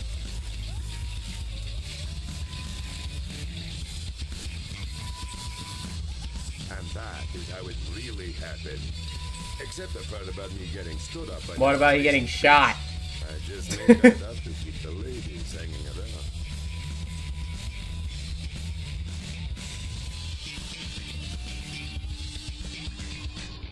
Hello, traveler. Again, what about you getting murdered? Is that not canon? Outstanding. You've quashed the rebellion, saved Pandora, and restored the good name of the Hyperion Corporation. Unfortunately, you've also voided that Claptrap's warranty. So, now you're stuck with him. However, there is still the matter of the reward you promised. Come see me. Alright.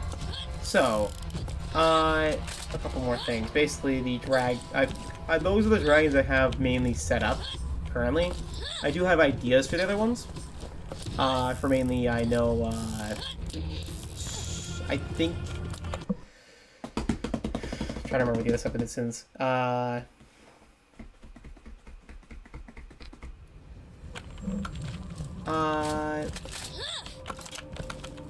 to remember the other 7, which is the problem. So I need to remember. Thanks, man. I freaking love D&D and like coming up with stories, so I hope it turns out okay. But I think that I remember another one. Pride already mentioned is a cult leader. Wrath, like basically Wrath. Wrath is a wanton destruction. If Gluttony eats lands, basically causes turmoil through like basically them being stuck inside of Gluttony, and basically as like being like, trapped inside of it as like they go insane, never being able to leave. Thank you. I like to imagine Wrath as just arriving on a planet and immediately just like raising it, like everything on the planet, all life just vaporized. Like as it just goes around the planet, just torching everything. This is like coated in fire. Congratulations, the glorious revolution is no more. Though you still see the douchebag college kid wearing Claptrap t-shirts days to come. Viva la revolution! Revolution. Ah, yes, your reward. I suppose you've earned it. Barely. Here's a key to the Hyperion corporate gift shop. You'll find your payment there. All right, see that out. Carry on. Carry on. How does it feel like it's a loaded shotgun?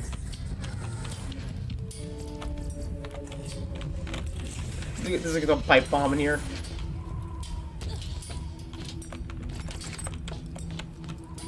Oh no, it's an actual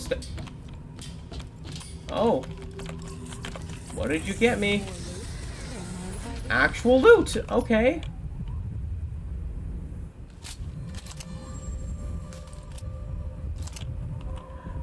I have my own idea for Greed. Greed is a gambler. Greed's a gambling man. I'm gonna have them play poker for their lives, a la Darby.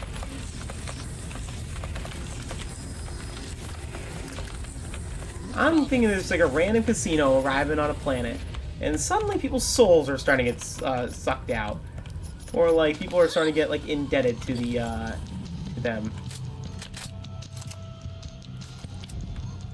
Or controlled. Oh, got it. It's ricochets. Oh god, no, no, no. Get it out of my inventory.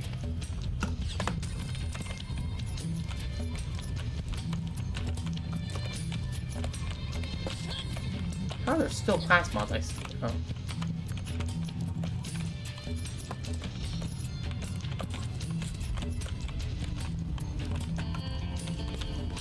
He probably could be bought off if you win against him legitimately in poker. The problem is, Greed cheats. Greed does not play fair. Yes, exactly that. Welcome back. Now it's a gift shop. The secret craft weapons beats the hell out of some assorted snow globes, shotguns, and cuddly plush sacks bags. Break's over. Get back to work.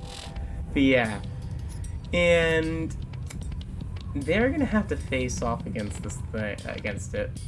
And I'm gonna try to fight this thing, and I'm probably gonna stop the let's play because the rest is just like, it's like, hey, here's your final test for becoming the captain. It's like da-da-da. It gets to kill a bunch of Crimson Lance. Here's like that. It's like, I already know this quest. I want to see this thing, Promorax. I want to see if I can kill it. I know I can't, but I want to see if I can. But basically, it cheats. And I mean cheats, I mean I will be using loaded cards. I will buy a set of loaded cards specifically to cheat.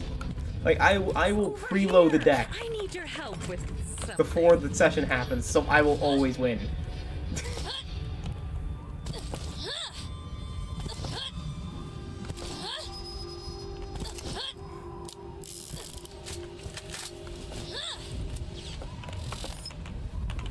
I don't know how I'll do it, but I will do it in order to get Greed as an interesting boss fight.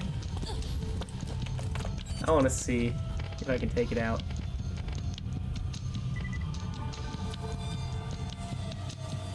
Oh, they all know each other. They all serve the same entity of treachery, which is one of the oldest beings in the universe.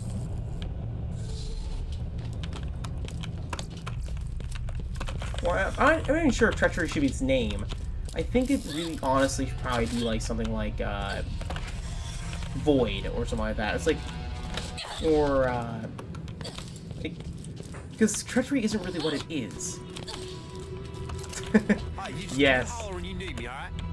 Because it's not really what treachery is. The leader of them is is one of the oldest beings in the entire galaxy. Oh, okay. Alright, I understand, Joko. I have to work this morning too. I have to be up at 7 in the morning. But yeah. Tomorrow we're probably be streaming some Binding of Isaac, so see you, man. Hope to see you for next stream. And thanks for the sub. I cannot drive. But yeah, using loaded dice. But basically, they all serve like this being. I still need to find a good name for it, because I was originally gonna be treachery, which sounds like a really cool name for it, for like the leader of the seven sins. But the thing is that treachery doesn't really fit its personality. It is the most powerful dragon. It was also the first being, not the first being, but one of the first beings alongside order and chaos. And it's not neutrality. You can't like the only thing I can think of is annihilation, or like what's the name for like nothing? It basically is what it is. Like, unlike the other personifications of order and chaos, it is a personification of, like, nothing. Like, non-existence. Null. That's a good one. Null.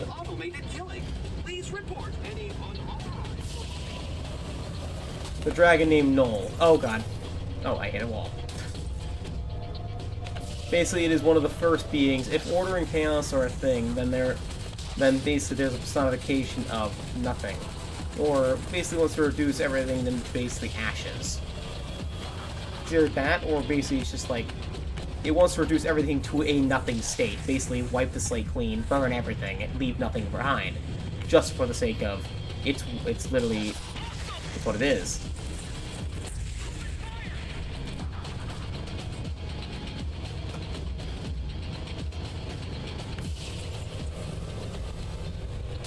And it is the most powerful of the dragons, of all of them. Though among the 7, Pride is the strongest.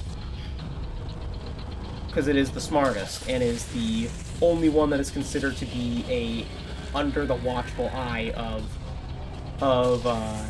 Null itself. Because literally, it's a threat to Null. It works for under him, but Pride is full on ready to betray him at a moment's notice, though. Like, there's a bit of infighting with that. He wishes to overtake.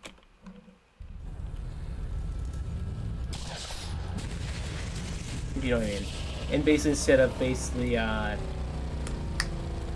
wiping everything out, he wants to rule. He wants to make him to rule everything. Yeah.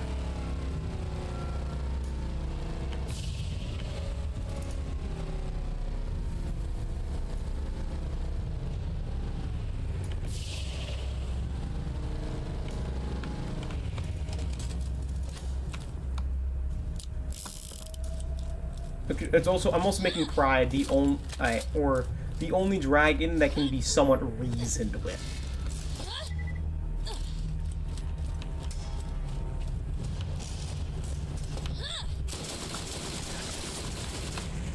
Like, you can talk to the dragons. This is the only one that will acknowledge you as, like, a worthy conversation. Like, it will communicate with you.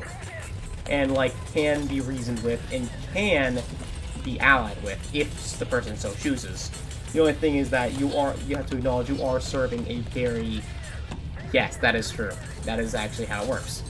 His powers affect how many worshippers he has. And if he literally gets a strong enough cult, he is strong enough to take on Null. You know? Because again, belief is a very powerful thing in that world. As we already know, King Aphis will turn into a god due to it. So it's like, or because he was believed to be, because well, he ascended to be one.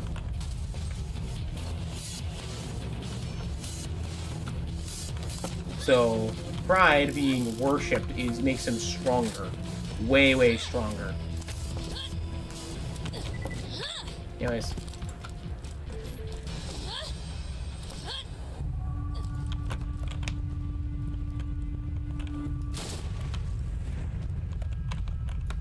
Where is Palmerax?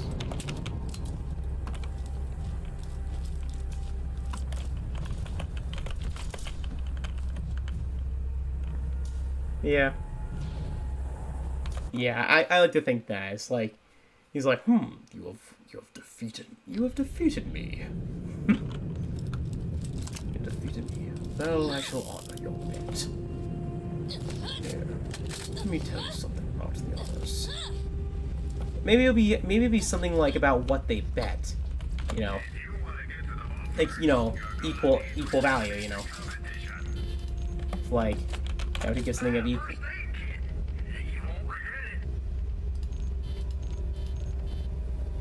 Holy shit balls! Sorry.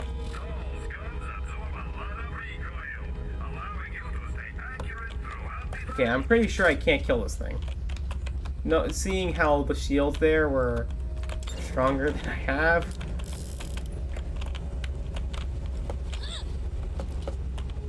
You would fulfill a request.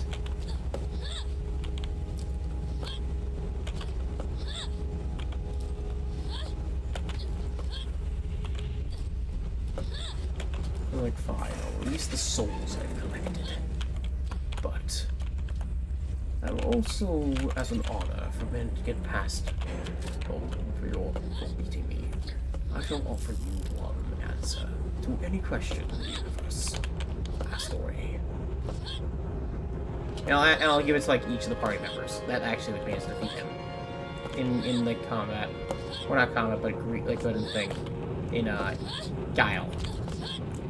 It also twists it up by making it, you know, instead of combat, it would be a full-on. Oh, what the frick? Oh, hello there, Cromrax the Invincible. How much damage do I do? Oh no, I don't do anything. I see. I don't hurt him. Oh. Can I grind here, or... Okay, I don't even scratch Cromrax. I see.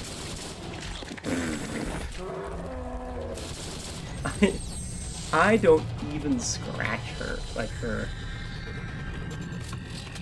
Okay, I'm not fighting that thing. Oh, he never turns in.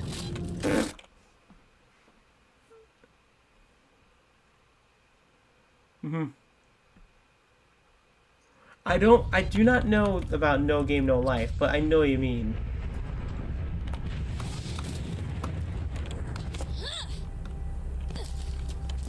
Like, it was to offer, like, one question, a thing that was, like... Enough walking. Like, Greed is a collector of many things. She'll give you one thing, and, like, or,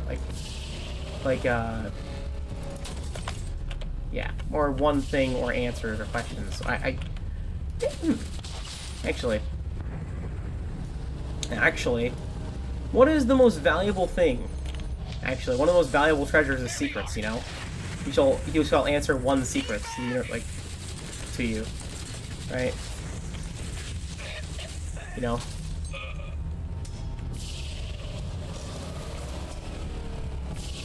The secrets are more valuable than anything, because they are, you know, secret. They're unknown.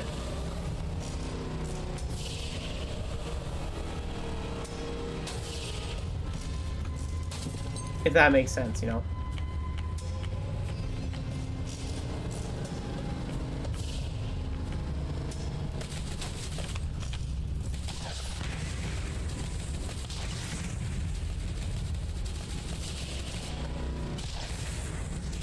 And then there's, okay, did I explain all the 7 yet? Or is there still one I'm missing?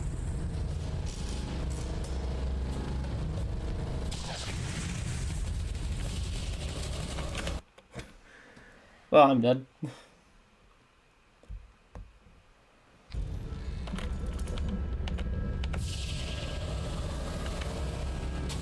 Oh, shit. A bit, yes. I say, like, compared to the other dragons, Pride is the strongest and is the most guile. That is one of the things that makes him a very big threat. Is that he is the most intelligent. He is the most intelligent, the most conniving, and is the one with the strongest following.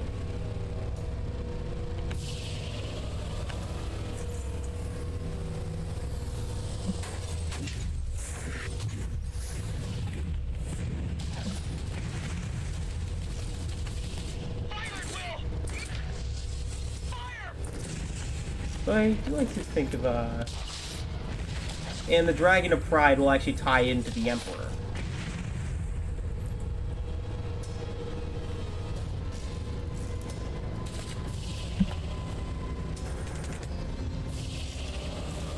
So that's one thing I actually think will, like, tie into.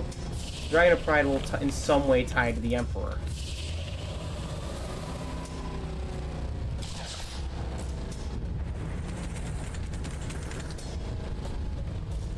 It's either Pride or Null. One or the other.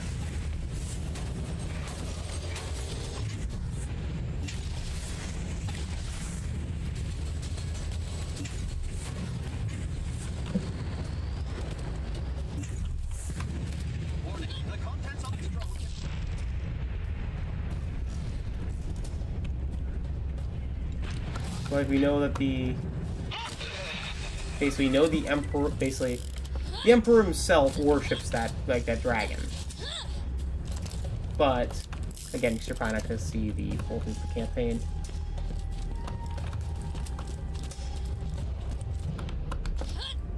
Yes. The other dragons are loyal to Noel, but the Pride is loyal to himself due to him being number one, you know?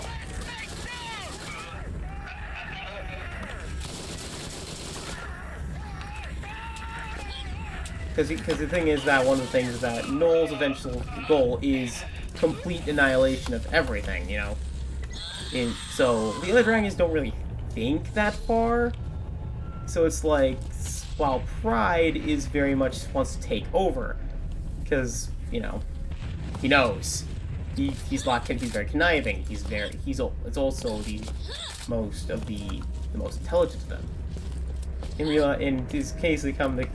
I'm trying. No, I shouldn't. No, never mind. Scrap this. I'm thinking of maybe like one of the reasons is that the dragons most of them would serve them more out of like the temporary gain, not really thinking about the follow up, while Pride does. You know what I mean? Like the other dragons are so caught up in their own, you know, their own makeups that they don't realize that they're full on expendable. That after their goal is done, after they cause as much destruction as possible, they are next. Like Noel will wipe them out as well, because again, nothing. Noel wants to reduce everything into basically ashes, and including like itself and others. But I like to believe that a lot of the inner circle of the Empire. I mean, I'm talking about very inner circle, like the King's Dear Lallis. That only got signed 12 hunters.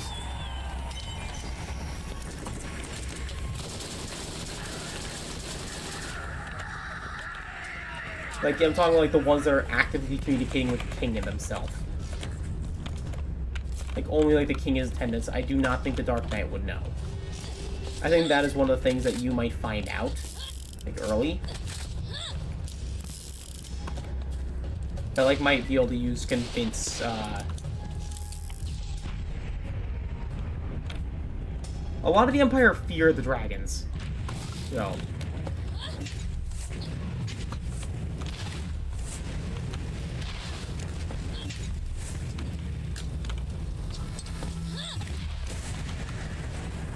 a lot of people that go out there, like, there's like the only dragons that are really known about is that just literally they'll like go into space, they'll get like quick photos, like image them. The Atlas Corporation would like to take this moment to remind you of its fine line of insurance policy. Yes. Basically, it basically goes on a planet, takes it, kind of like creates its kin, and uses that to basically ravage the planet, and then uses that to basically attack others. Yes, it will be the strongest, the second strongest due to having an army.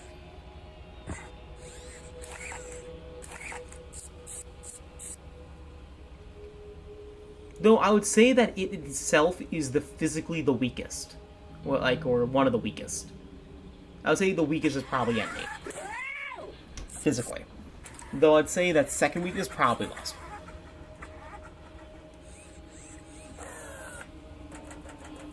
What makes less strong is her army and her ability and her kin. You know.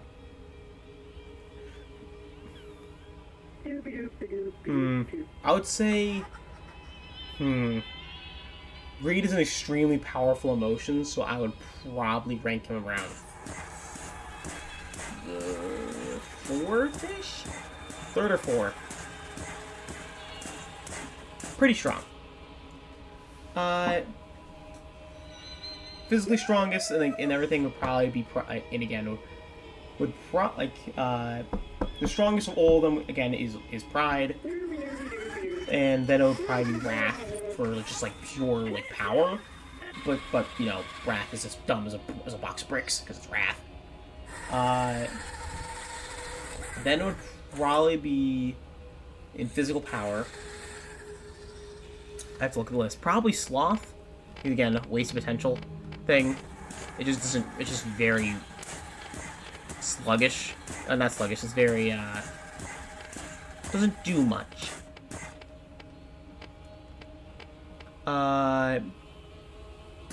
Actually, no, I'll put Gluttony at third. Gluttony at third, yeah, Sloth's probably too lazy to do anything. Gluttony will be third, because Gluttony, like, basically consumes planets. So it's like... So it's, or like or at least the inhabitants. Actually, that would probably be a better way to explain it. Gluttony consumes the, like, basically absorbs the populace of the planet. Less, or like areas. I'm making him much smaller, around the size of a moon, than anything. Versus the others, versus of the planet size, which I'm thinking of. Which is still freaking big, but less. Probably the size like Earth's moon. Then it would be, yes. It would basically just absorb them in, like, into its stomach and let them kill each other. And, Wrath is just strong because it just blows the planet up. Or just raises it.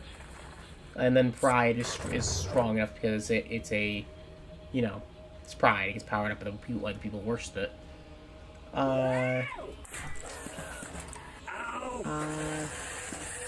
Then fourth would then probably be Sloth, physically.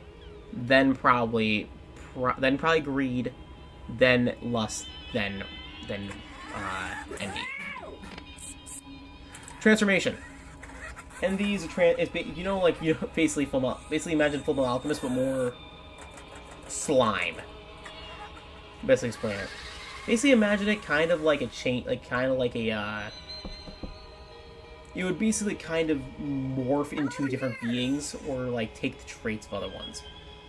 Like it would like start off in like it would like disguise as a human form to basically, but like it would have the ability to like clone itself with a piece of itself, or like transform to like different amalgamations of creatures and like monsters. Like maybe like as you're like fighting it, it's like basically like its like hand sprouts like the thing, and like basically into like a jaw. It's like a dragon's jaw. You know. The other thing that makes it strong is it's not it. Yeah. Oh, come on, get down. Animal intelligence. Around the same one as an ant, or a more like a colony insect. Very little. Basically kill the lust, or the rest of the kin die. Let's explain it.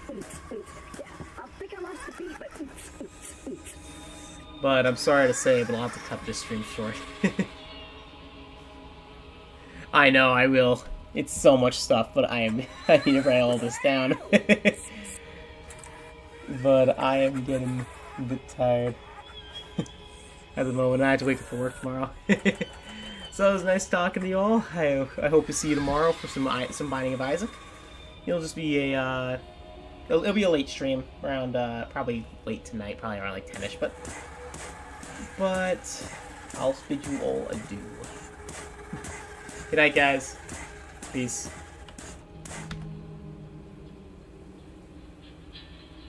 It was nice talking to you, Seth, by the way.